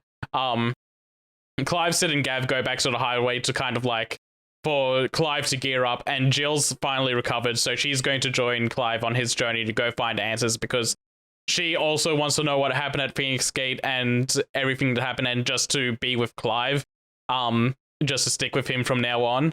And before anything else happens, like they go to Phoenix Gate, they stop by a place called Martha's Rest, which is absolutely run by a woman named Martha. Martha might be second best girl. Yeah, Martha is one of my favorites as well. And she's another one of Sid's associates that we end up getting close to, but she gets a little more involved and it sends us on like a little side tangent story to show us the cruelties of the world and what happens to the bearers, and sends Clive and Jill to an abbey where they see firsthand the bearers' curse and like just how bad things get for bearers when they've used up all of their ether and are on their dying rest beds. And an interesting thing for this is that after they've seen firsthand what the bearer's curse is, when they return to Martha's Rest, Sid is there, and we actually see like his parts of his armor turning to stone. And we've gotten little hints of this throughout earlier sections of the game, where every time he used lightning spells, he'd like shake his arm a little bit or rub it. Or yeah, the anime he does cough. the anime cough blood. Yeah, Yeah, a lot of, especially the dominants, a lot of them tend to cough blood after they use their power too much. And it's just like, that's your lungs. What's that got to do with anything? You turned to stone, bro. Where are the chunks? the lungs are stone. That's the problem. The blood's getting all out of it now. But yeah, they've slowly been subtly foreshadowing it, and now they just give us a direct look at, oh yeah, Sid's on his way out as well. Like he's starting to show signs of the curse. Do you think Sid like dyes his hair? Because I feel like he should be grayer than he is. Because the impression that you get is that he's been like running around doing stuff for like 20 odd years. Yeah, he like at this point in the story, Clive is 28, and he looks almost as old as Sid. Yes, Sid feels like he should be pushing 50. Like he's in his 30s. And another thing is that Sid looks the same in the flashback with Kid Benedicta, and it's like, So does Benedicta, to be fair. She's dressed different, but she's the same character model. Yeah. To be fair, at least they shrunk her, right? No, I'm pretty sure she's just the same height. It's just she's in rags. It was literally, they just gave her like some brown clothes, like some really shitty rags. That was pretty much about it. So we have three characters that look good as children in the past, and that's the main three. Got it. I think they should have done with more with Clive, a younger Clive, because I think that character model is so good. I think they did really well on that one. I agree there. Another thing, there isn't really a specific time to bring this up, but the time skip of 13 years between the child section and Act 1, replaying through on Final Fantasy mode, it's really weird because like people occasionally refer to some stuff, but there's just like Clive doesn't seem to have like nothing happened to him for 13 years. Like he was a soldier, and there are no soldiers from his past that you meet because apparently you killed all three of them in the intro. Like there's nothing about his history.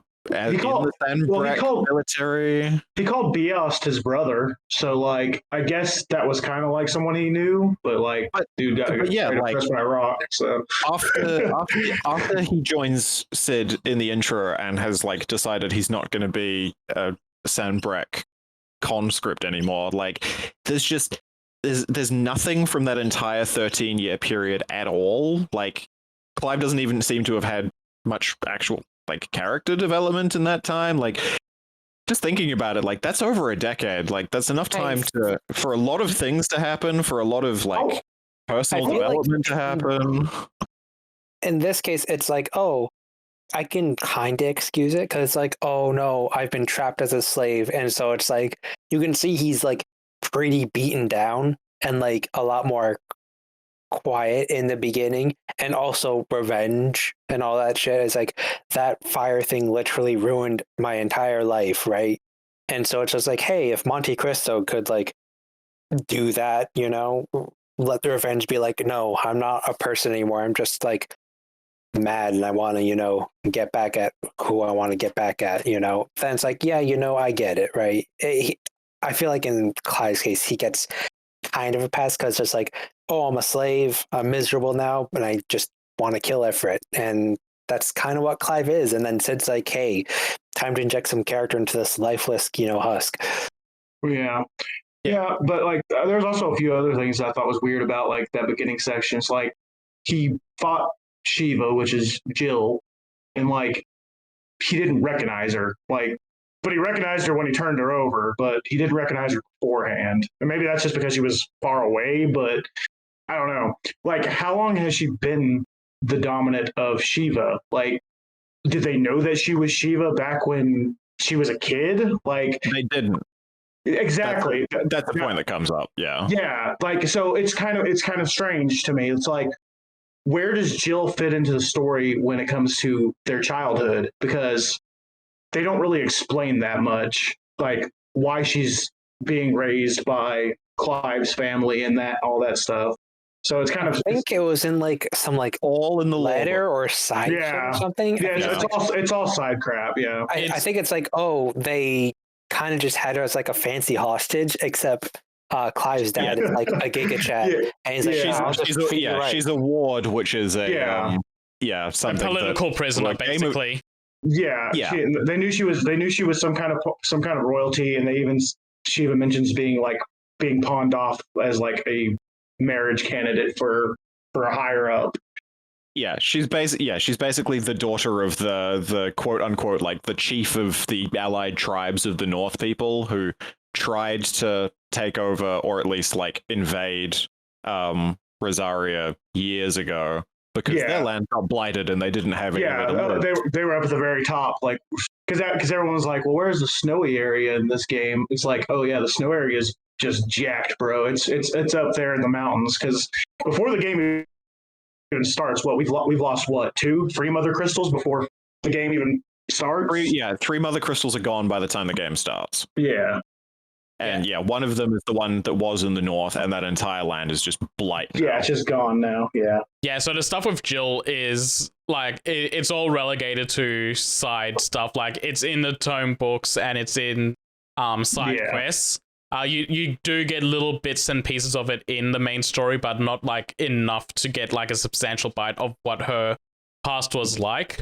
And also on going back to Clive for a moment with his like 13 years, something I really like is Ben Starr's performance as Clive, because as a 15-year-old, he's like so full of life and energy.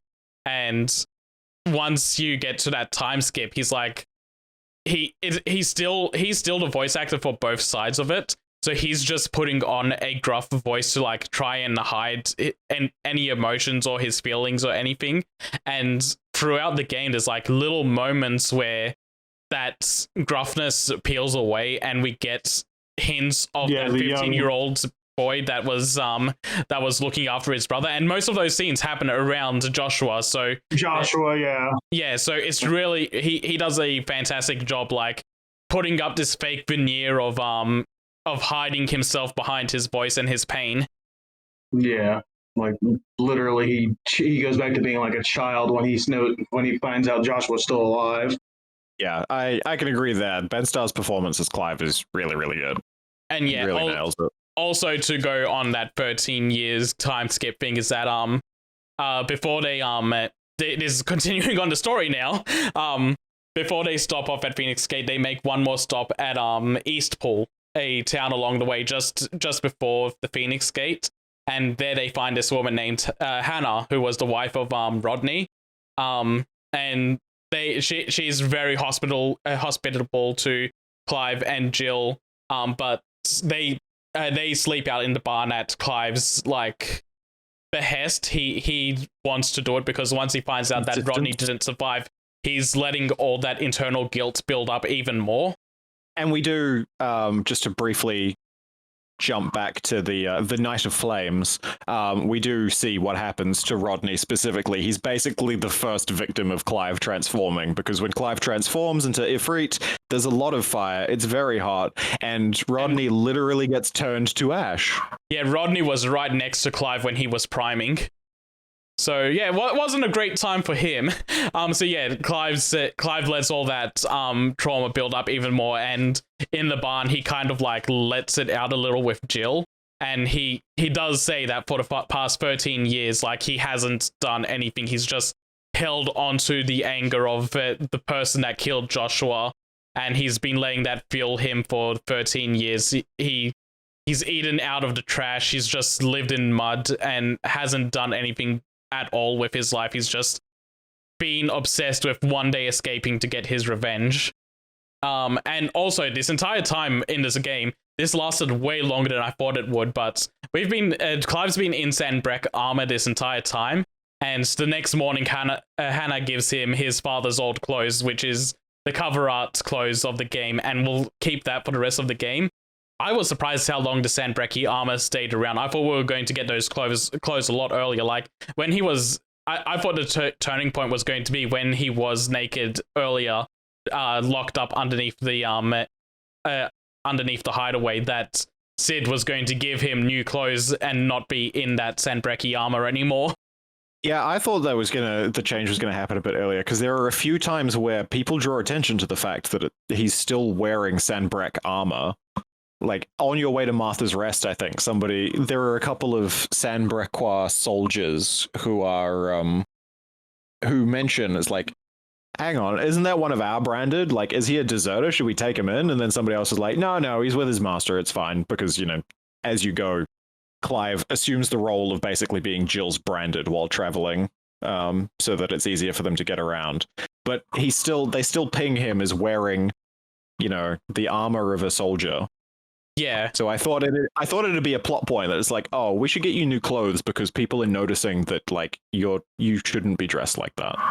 Yeah, and it's not until they get to Hannah that she's like, let's get you out of that armor and into something more your speed. And yeah, I like this outfit for the Clive. armor of it. Also, not in a enemy invading armies outfit. It's just like not a good optics here. Here, take a. That's true, yeah. You're running through Rosaria dressed in the armor of the occupying army. And not just the occupying army, a slave of the occupying army, so people hate you even more. Yeah, this was like the perfect time to get him out of it. And yeah, like, it lasted a long time, and I guess it just became a point of, we've made this model, we need to get time out of it. Gotta get the mileage. Also, Chad Dad comes in for the rescue again. It's like, see, you'd think this is Rodney's armor, but actually your dad gave it to him as celebration, so now you get to wear it. And now I just imagine his dad walking around with his chest, popping out of his ear too. Yeah, Elwyn would have rocked this. What kind of relationship did Elwyn and Rodney have? Same type as Sid and clearly Clive. better than the one with his wife. I'm going to say it's the same that Sid and Clive have. I would pay money for that game. Maybe DLC down the line. But yeah, so we get to Phoenix Gate, and Clive finds a Whoa. Hold on there. No, we don't. First, we have to do some filler where we look for an old man. Do you want to do that? Fuck that old man. Do you really? No, I didn't. No, I didn't want to, but we did have to. No. Ronan has a good point. We mentioned the fact that we have to do this stupid filler for this old man, and now that's tick one. We're going to come back to that later, and now we're at Phoenix Gate. I just don't want. Okay, I just didn't want that to pass unnoticed. You know what? The old I'm man, slamming my table. No. The old man is not important after Phoenix Gate. We all know why. Yeah, no, because of that, we're going to do this now. The old man isn't important before Phoenix Gate. So as we're trying to leave Eastpool, we get stopped by the mayor of Eastpool, and he's like, hey, so all these branded here, they were your father's. Do you want to take them back? And Clive's like, look, no, I'm on a mission myself. I don't know where I'm going to be, what I'd even do with branded. I'm not even here to try and take back Rosaria. I'm just passing through. And so the mayor's a little dejected by this, but he's like, can you at least visit this one poor old man who's like, he's losing his Insane. mind. He has dementia. Yeah, he thinks he's in the kitchens of Rosario Castle. He was a really faithful servant to your father. Do you think you could visit him and put his mind at ease for a little bit? So you go on this little journey. It's like 5 minutes down the road. It's Normally like he hangs out at the normally he hangs out at the well, and you go to the well, and he's not there, and it's like, well, where is he? Well, let's go talk to some of the townspeople. And they're like, is he not at the well? He's normally at the well. And then you talk to another person, and it's like, well, he's usually at the well. I'm not sure where else he could be. And it just goes, it's not that long, but it's spinning the wheel so hard, and I don't know why it exists. Like half an hour, because why is the old guy? And then you have to run to fight that dragon in that little corner, and then you talk to the old. Yeah, why is the old dude standing at a cliff? Like, you got dementia, bro. You shouldn't be standing next to a cliff. Like, you got dementia. Put him on a leash. He's enjoying the view of Rosaria. Like, he's looking over it, and he sees it in its prime. So since we're talking about these basically like main story side quests, can we just skip pretty much everything with mid? That'd be great. No, I'm going to bring up mid. It will not pass unmentioned. Mid. No, that's where we're coming to a head. The times 16 does it after mid, we're not even going to bother acknowledging. We're going to let it all out. MSQ storylines should not exist. I do also want to point out mandatory side quests. I do 16 also is very bad for mandatory side quests. Yeah. While we're on the old man quest, I want to point out that this is very Final Fantasy XIV side quest core, because when you do find him, it's like, oh, hey, the bees are here to attack him, and it just cuts to a group of bees just standing there doing their idle animation, and it's like, yeah, this is very much an MMO quest. We're going to talk about this later. We're getting distracted. Anyway, so we go to Phoenix Gate. We find. Hold on. No, we've been here for almost 2 hours. We got to hurry up. we talk to the old man, and he believes that Clive is Elwyn, and we put his mind at ease. And now we go to. Before that, actually, we promise him we will come and pick him up when our journey is over. And I will put a pin in that. Spoiler alert, the old man's dead. You all didn't want to skip this, so I'm going to draw it out. Anyway, now we go to Phoenix Gate. I just didn't want it to pass unmentioned. We've been here for 2 hours. We need to hurry this up, guys. You gotta stop reading over every word of this document. Yeah, so we're not even out of Act 1 yet. Yeah. Well, once we're out of Act 1, things start speeding up. Yeah, we can just skip mid, and we'll skip like for pretty much half the story, bro. Yeah. Good point. Once we get to Phoenix Gate, Clive sees a hooded man and starts chasing him into the fallen ruins that are underneath the stronghold. And they get to the very bottom of it and find a broken mural depicting what appears to be a dark angel. And when he approaches it, Clive starts having those headaches that he got before, similar to the ones at Phoenix Gate, and when he absorbed Garuda and turned into Ifrit fighting Garuda. You all see where this is heading. Time freezes around him, and the hooded person appears before him, takes off the hood, and we see that it's just a mirror image of Clive in rags. I am you.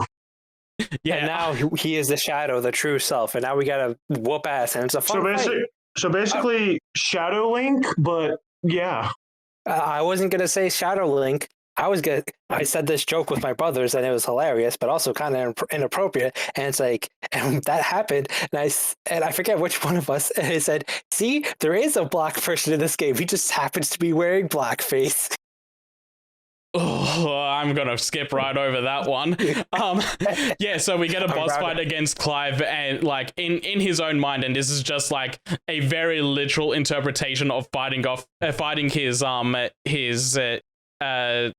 his trauma and fully coming to accept himself. And I think this fight is sick. This is probably my favorite fight in the game. When it comes, it's probably one of the best fights in the game. I agree. It is one of the best. Not my best. I'll mention my favorite later. It's definitely one of the best fights in the game, but it's basically just Final Fantasy IV. It's literally just Cecil facing. Oh yeah, himself. no, it's not better than Final Fantasy IV. Better in 4. I will stand by that. 4 still did it the best. Yeah, I mean, yeah, facing your dark side, it's not a new concept, but it's done well here. I like that it's you fight Ifrit itself, like so you get Clive versus the icon, and then you get Clive versus like his own darkness, and that whole sequence is very cool. It has some good cut-ins. You unlock the limit break finally, and that's done in a before we very get cool the limit sequence. break, I also want to point out that the Shadow Clive limit breaks first, and it starts just using all the moves you're going to learn, except for one. Except for one you don't learn.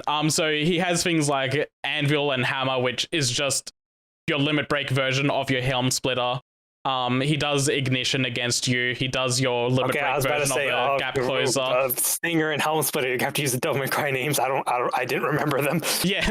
But he also uses Hellfire as his limit break attack, and something that I am a little disappointed in is that we never get to use Hellfire on Clive himself. Oh yeah, they also get to yeah. Yeah. They also reuse the young Clive model in this. Yeah. They do get some last mileage out of it. But yeah, I think, yeah. and All in all, very nice sequence. yeah, and something else that's also fantastic and is just very me core is that the first time you activate Limit Break, it gives you the prompt to do so, and it just says press L3 and R3 to accept the truth. And that is fantastic. Not subtle at all, but fantastic way to blend the story and gameplay together. It's just Persona 4, bro. Yeah, it's just Persona 4. Yeah, pretty it's much. just Final Fantasy 4. Yeah. But I love it. And when you activate the Limit Break, it starts playing Find the Flame, and it all comes together perfectly. It's what I think it's probably one of the best sequences in the game. Like, it's not, I don't think it's my favorite fight, but just the entire, like, from beginning of that fighting Ifrit through to the end where Clive finally also turns into Ifrit, and you get the mirror fight between Ifrit and like Dark Ifrit. Like, yeah, that it's not super original, but I think it's executed well, and I really dig it. So the trailers did a really good job of making you think there was two Ifrits. Like, they did a really good job at that. Also, during that scene, we see a young version of Joshua, and they also made us think that Joshua was, for some reason, still young. Yeah, So the trailers... They did very well at that part. The trailers used this scene in particular very deceptively to paint the story in a different light. Like, in the trailers, we see that Phoenix fights Bahamut, so we know that something's going to be going on later in the game if you've been keeping up with trailers. And then they also show this scene showing like an older Clive grabbing onto a younger Joshua. So we're like, hold on, did he get like preserved or something? Like, did the Phoenix rebirth him this late? And this is why Phoenix is back? Oh, thank God, I didn't see any trailers. What the hell? Yeah, they cut it very deceptively and painted the game in a very different picture. They also showed two Ifrits fighting each other. So yeah, which also kind of goes into like the whole thing of like, yeah, there's two dominants of fire. There can be a second Ifrit that was the one at Phoenix Gate, and Clive just somehow also became Ifrit. Like, he's got these icon sucking powers. It's not that far out of the realm to think that he's done that. Actually, deceiving, I was actually, I think, wondering whether that would be the case, but I think there's a clever element here in misleading people into thinking that there are two Ifrits, and then you get into the game and it's like, oh, actually there's just the one, this is a dark side fight. But then also there's the bit later where there kind of is two Ifrits. Yeah, they do pull that rug from underneath you multiple times. But yeah, I think that's clever. Yeah, after accepting the truth of like what happened at Phoenix Gate, coming to terms that he was the one that killed Joshua, he kind of like gets renewed motivation in his life and starts heading back towards Eastpool. And Zanbreki's soldiers have killed everyone and burned the town to the ground, so we won't be picking up that old man once our journey is done. Man. You know, they did something more important than the old man. Like, the old man is like, okay, dementia with an old man. Like, yeah, I guess they were building it up for his life, but it's just like his aunt, essentially, Bobby's wife, is like, oh, she's dead too. And then it's like, everyone's just like, well, this is kind of sad, right? And it's just like, you can see. That's the thing is, it's like, you can see it coming a mile away. It's predictable, but I mean, like, whatever. It still has hurts. to happen. Yeah. And yeah, during the fight against the Sandbreki soldiers, one of them let slip that this raid was ordered by Clive's mother, and this is all the motivation he needs. Like, he sees this happening, and this is a straw that broke the camel's back for him, and he's just completely on Sid's side now. He's going to go and help him free the bearers of the world. But Sid's always phrased it as he wants a place for bearers to die on their own terms, and Clive is coming in with a different focus of, no, I want a world where bearers can live on their own terms. They're not trapped by society, basically, and what being a bearer means anymore. They can live free and be happy on their own and have their own lives. And Sid takes this willingly. Like, he's had these 20 years of doing this mission, and he's like, never thought of it that way.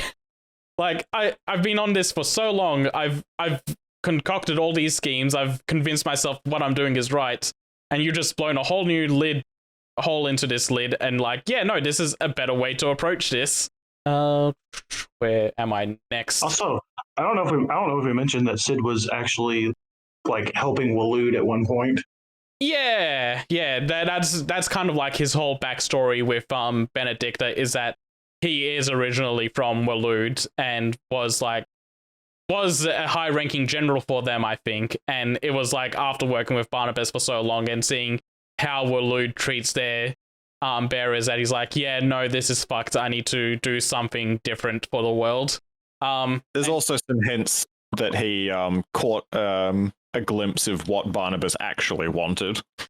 Yeah, there's a few hints of that as well. And yeah, after all of this is happening, we also cut back to Dalmacia, where we see Hugo screaming his lungs out because a soldier just delivered him a head-shaped, a box the size of the head, claiming that Sid He did a Seven reference. Sid did a Seven's reference. What's in the box? Also, they try to play it up a little bit. He's sitting there screaming his lungs out and throwing a tantrum, saying he's going to kill Sid for delivering this box. And then as the scene fades out, he whispers Benedicta's name. So yeah, Benedicta kind of got a little worse for wear here as well. Like this. See, when I first saw that, I was like, oh shit, Sid's like real, man. Sid's like, oh, I'll fucking, I want a world for the bears, and I'll fucking get it, boy. And then it's like later on, I forget when cutscene, and it's like I don't even remember when. Or if I hallucinated it. And it's like Barnabas is like talking with Sleipnir. Yeah, Sleipnir, and it's just like, oh yeah, and they mentioned Benedict is like, oh, so I guess Barnabas I guess Sid just left her there, and Barnabas is like, hey, you know, do. I'm assuming it was Sleipnir who did it, because he's the one who actually mentions it. Yeah. No, also Barnabas just seems too lazy to actually do anything. Yeah. Just going again to the tragedy of Benedicta, like even in death, she is not free from Barnabas's machinations. Yeah, and she's as a character, she's just used to spur other people into action. Like, yeah, we saw how much she meant to Hugo, so seeing her head like that spurs him into a rage and swears revenge against Sid. And that's going to hang over us for quite some time. And then we also cut to being shown political figures of Sandbrek arguing over how they're going to handle all their issues. There's Blight, there's the war with Waloed, and there's many other things going on. And the Emperor just goes, hey, there's this place in the middle of all of this where there's a mother he pulls crystal a Hitler and says, you know, Denmark is like right there, not doing anything, right? Yeah. What if we just kind of might have a treaty with them, but that's just paper. What's going to stop them if we actually invade? See, this is a thing that gets brought up later as well, as Dion mentions that like after the time skip and stuff, like his father has been acting like increasingly power mad and stuff, but it's like all we ever see of the Emperor of Sandbrek is that he is a complete asshole who will do whatever he wants whenever he wants. So it's hard to take Dion seriously when he says that his father wasn't always a monster, because that's all we ever see. My dad wasn't a monster. I see your dad like flaying some slaves over there, Dion. I don't know, man. He's talking about like a juice or something. I don't get it. Yeah, It's like and the earliest thing we learn about the Emperor in the timeline is that he violated a treaty to take over Rosaria, and his first actual scene in the game is talking about violating another treaty to take over a territory. yeah, he's not painted in the best of light, and even Dion, you can just kind of go with like Dion's probably like blindly faithful to his father because he looks at Annabella and just sees with hatred over what she did to Rosaria and how she's twisting her father around her finger later on. But yeah, he's like, hey, so we're going to go take over Twinside into Crystalline Dominion, and we'll just leave our place behind. Whoever wants to claim it can have it. As long as the Empire lives in some form, that's all that matters. And so yeah, they ready. He does deliver a cold as fuck line though. It's like for every. Oh, that's a little later on, but yeah, bred. that's a really good line. Sorry, yeah. We'll get to that line when it comes up later, because that's not until he's like, yeah, let's take over Dhalmekia later on in the story. Yeah, man, Oriflame looked way cooler than Twinside. Just gonna say that. I think I disagree with that. I think I really like Twinside more than Oriflame. But yeah, anyway, they all make their way to the party, Clive, Sid, Jill, and Torgal. They all make their way to Drake's Head over in Oriflamme, and as they're going through the mines underneath Sandbreck, they're like, they find the place is flooded with ether, and it's turning people into Akashic, which will just get it out of the way now. They're essentially mindless and violent zombies. It's basically zombie crystallized people. Yeah, and they do explain it as the mind goes on, but they throw the term out first, and that confused a few people. But yeah, it's essentially just like if people breathe in too much ether, they turn into these mindless zombies that are extremely violent. The average person doesn't have like resistance to too much ether in the system or something, so it does bad things to them, and bearers last a little bit longer, and dominants are usually just like fine in perpetuity. Yeah, they're not immune to it, but we're in them for so little time that they might as well be immune to it. I don't know, man. Like the way they explained was like almost like bears can almost go through it without turning hardly at all, and then there's a side quest later on where someone turns like almost instantaneously who's a bear, and I'm just like, yeah, I don't know. Well, it's mentioned that bearers are more resistant, but I know the side quest you're thinking about, and it's a good side quest. It's a good side quest. That guy does get pushed into like an aether flood area and like stuck there until you get there, so I think it makes sense. Yeah. I don't know, man. But yeah, they keep making their way until they get to the heart of the Mother Crystal, and there's a very fun line of Sid trying to break it with his sword and going, I think I need a bigger sword, and Clive like starts getting really like, mine's bigger, and Sid turns to him and goes, I meant metaphorically, but A for effort. He transforms into Ramu and uses his judgment bolt to finally shatter it, but as like a defensive mechanism, 3 lasers shoot out and just get him in the chest. He's not going to do good after this. And Typhon starts emerging from the portal, and like with the last of his strength, Sid throws his staff into Typhon, pushing him back into the portal, and it triggers Clive into another internal mind fight. Like a big thing with these like encounters is that a lot of these fights take place in Clive's mind. It's very interesting to think about that so much of this is just fights for control of his own will and sanity. But I will say it was really cool how Typhon is impaled on the wall, and like the first little part of that fight, he's trying to like pull himself off. I wanted to shout out, like, when you first get pulled into that realm and Clive's looking around and then he turns around and he sees Typhon impaled with like the frozen lightning bolts behind. That is a heavy metal album cover right there. Like that shot is so cool. Also, it makes you think that's like, oh, are there going to be a bunch of like evil esper. When we break the mother crystals, there are going to be evil espers that show up out of it. And it's like, no, this is the only one. But it was a cool, thing when it happened. I think this part, just going into Typhon as a whole, this part is probably my favorite. This might actually just straight up be my favorite part of the game as like a sequence, because, or at least I think this was the part where I was enjoying the game the most, because you destroy the heart of a mother crystal. It's cool, feels like there's some plot momentum happening here, and then you get this like eldritch monster climbing out of the hole that's left behind, and just the whole sequence is so weird and alien, and the music in this section is completely different to the like mostly classical sort of orchestral stuff they've been doing before, because it gets all synthy and weird. And is this where we first meet Ultima? This is also where we first meet Ultima. Yeah, because going when to you be said after weird, this fight.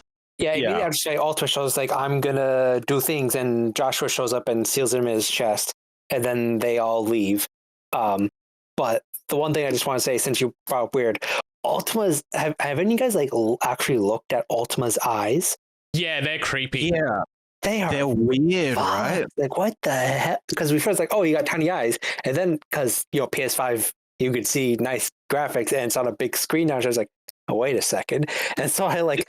God, It's like his pupils are in like the wrong place. They're it's not even it's not like he has eyes. He just has pupils. He doesn't have eyes. They're like wrinkled things, and then it just has like these little tiny like pupils just embossed inside like this weird like convex concave fleshy wrinkly mount. It's like, ugh, I don't like looking at his eyes. It's just gross. I don't know whether it's a deliberate choice. I assume it has to be, because everything else is so deliberate, but like Ultima doesn't have like, there's no texture inside his mouth. So when he's speaking, like he doesn't even have teeth. It's just like this empty black void in his mouth. Yeah, and I feel like his lips are wrong as well. Like they're not protruding. They suck into themselves. Yeah, the design is the design of like, Ultima. They like, sure, the four arms you can say is a little like stereotypical weird. Looking at you, Chainsaw Man, I don't know why you keep adding arms to everything. But it's like all the little details about Ultima are just so alien and strange, which I think the weird little glowing nodules on him, which I think fits with what they were trying to do with Ultima. It's like, oh, he's like this.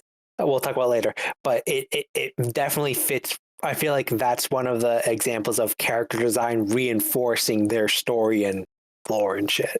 It's also just really good character design, I think. Like he's close enough to looking human in like almost every part of his design that all the parts where he doesn't look so off-putting.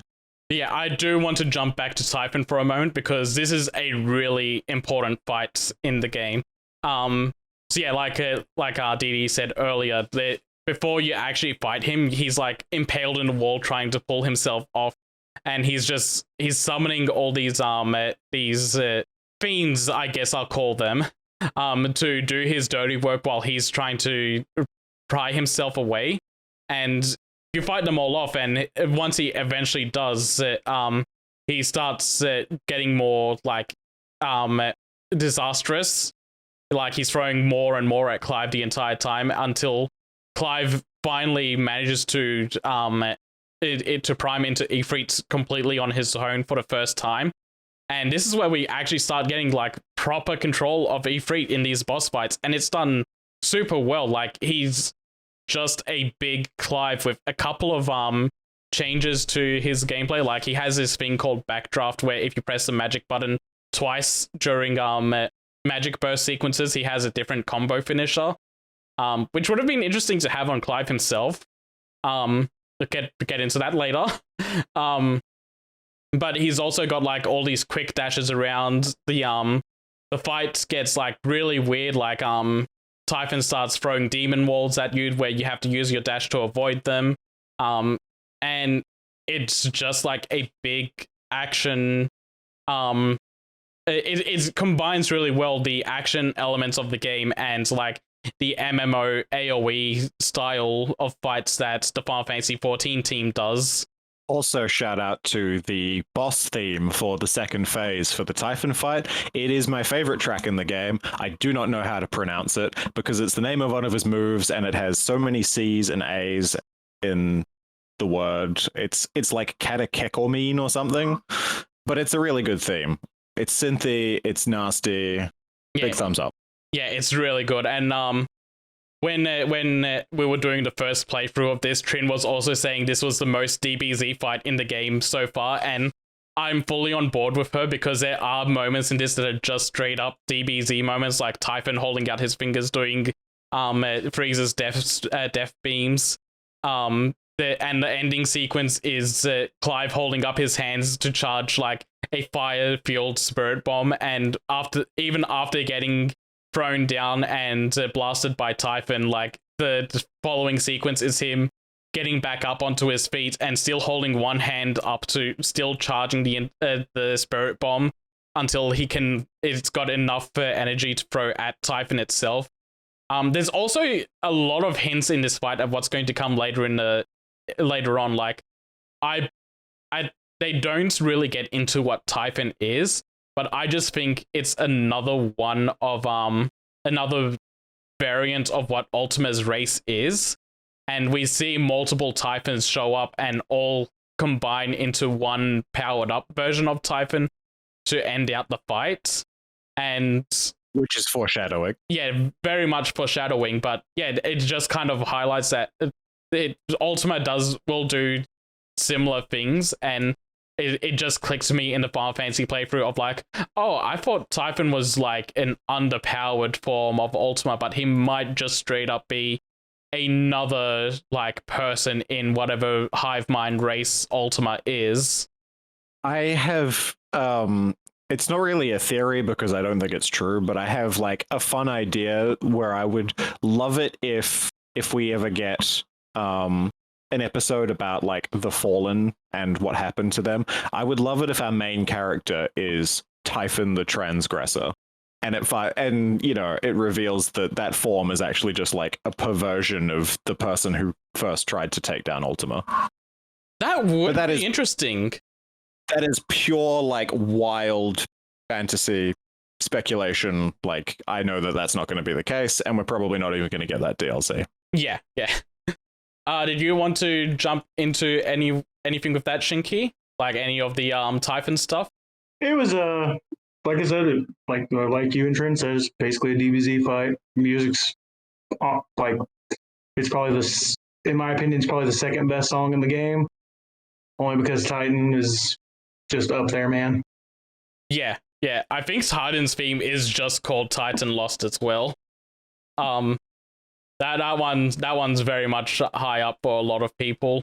So yeah, like DD said, basically the entire summary before we talked about Typhon, Ultima shows up and starts causing chaos. Something that's worth pointing out as well is that Sid sees him, and he, as Ultima's approaching Clive, he stabs the Ultima in the neck, going, "I know what you are. I know why you're here." Again, foreshadowing that Sid's got a lot more knowledge than he's let on, and even with all these eldritch moments that are going on, it's not alien to him. It's very interesting to see that for me. You know, now I think about it, something I definitely think that they probably should have done with the fight with Typhon, especially since you mentioned like he's like kind of like an eldritch horror in a way. They definitely should have done Ultros because he's just a giant squid monster. I mean, I feel like Ultros is used too much for comedy throughout the series. Although then again, I suppose so is Typhon. Typhon, yeah. I was gonna say, what are you talking about, man? Typhon's got a face on his ass. I don't know what you're talking about. Yeah, that's fair. Typhon and Ultros are the comedy duo. Yeah, but Typhon sounds cooler. So, from a mythological perspective, Typhon also makes sense because Typhon in Greek mythology is supposed to be like the father of all monsters. Yeah, and also in Final Fantasy VII, yeah, his face is on his ass, but he's just a monster, right? He's just a summon. There's no like comedy. Whereas in Ultros' case, I can't think of like a single moment in his entire this entire franchise where he is just not played for comedy. Where Final Fantasy 15 Kingsglaive. Ultros was he was a giant. He was a giant squid monster that attacked the ship. That attacked on a friend's ship. Forgot about Kingsglaive. Yep. Got voice actors that cost as much as the movie. And Typhon has looked the same through 6 all the way to 14. He still has a fucking face on his ass in 14. Yeah, this one's a big departure. Yeah, I would have at least also liked Ultros showing up as like a hunt optional fight if he was going to show up in the game, because I see Typhon and I kind of expect Ultros to show up is the thing. But yeah, we finished off with like Joshua saving Clive, and a little secret for later is that's going to come up later is as Clive's like passing out, seeing Joshua save him, a phoenix feather falls into his hand, and he'll hold on to that for the rest of the game. And then after that, we jump 5 years and we do a second time skip. Clive's now completely taken on the name of Sid. His mission is everything. Like, the Hideaway needs a Sid, and everyone's accepted Clive as the new Sid. So whenever he's out in public, he's using the Sid the Outlaw title to like continue that legacy.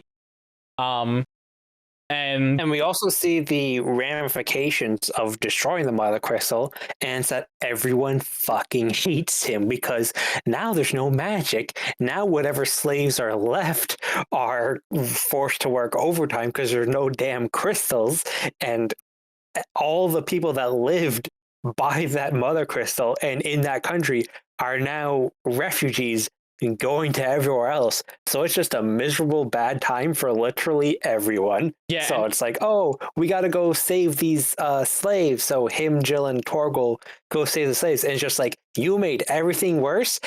Kill yourself. Yeah, and even the Branded that he does try to save are like, we didn't ask for this. We didn't want your help. Why are you here? Just fuck off, because whenever you show up, you make our lives harder. And Sid brings this up earlier as well. He mentions that it's like, Clive, be aware as we are doing this. Like, this is going to make life worse for everybody before it gets better. So, like, have conviction on this path, because if you stop halfway, all we're going to have accomplished is making life shit for everybody. Yeah, also in this little section, I want to bring up that we see the medicine girl for the first time here. She's trying to pawn off her potions and everything, and Jill kind of like bends down, says, hey, sorry, we're not interested, and then she just waddles off and goes and tries to sell her potions to other people. Just bring her up because she will be important later. We'll see her a couple of times, and there's some fan theories around her. And we also kind of touch on it a little bit, but I also just want to make a quick note here is that, yeah, the entirety of the game's trailers just fall apart after this time skip. Like, everything that the game advertised itself as being story-wise and character-wise is just out the window here. I wrapped up this section about 13 hours into the game. The game's 74 hours long for me as like my final playtime. So it's just wild to think that like this entire first act's cover, like we've seen other things in trailers, but again, we said before that they were cut in a way that was really deceptive, and now we don't know what to expect from here on. My playtime for Platinum was 120 hours. I don't remember mine. I wasn't paying attention. But that's because I completely skipped everything during the second playthrough. I mean, I watched pretty much every cutscene up into pretty much Typhon, and then after that, I just skipped everything because I was like, I don't give a shit about anything else that happens in the story.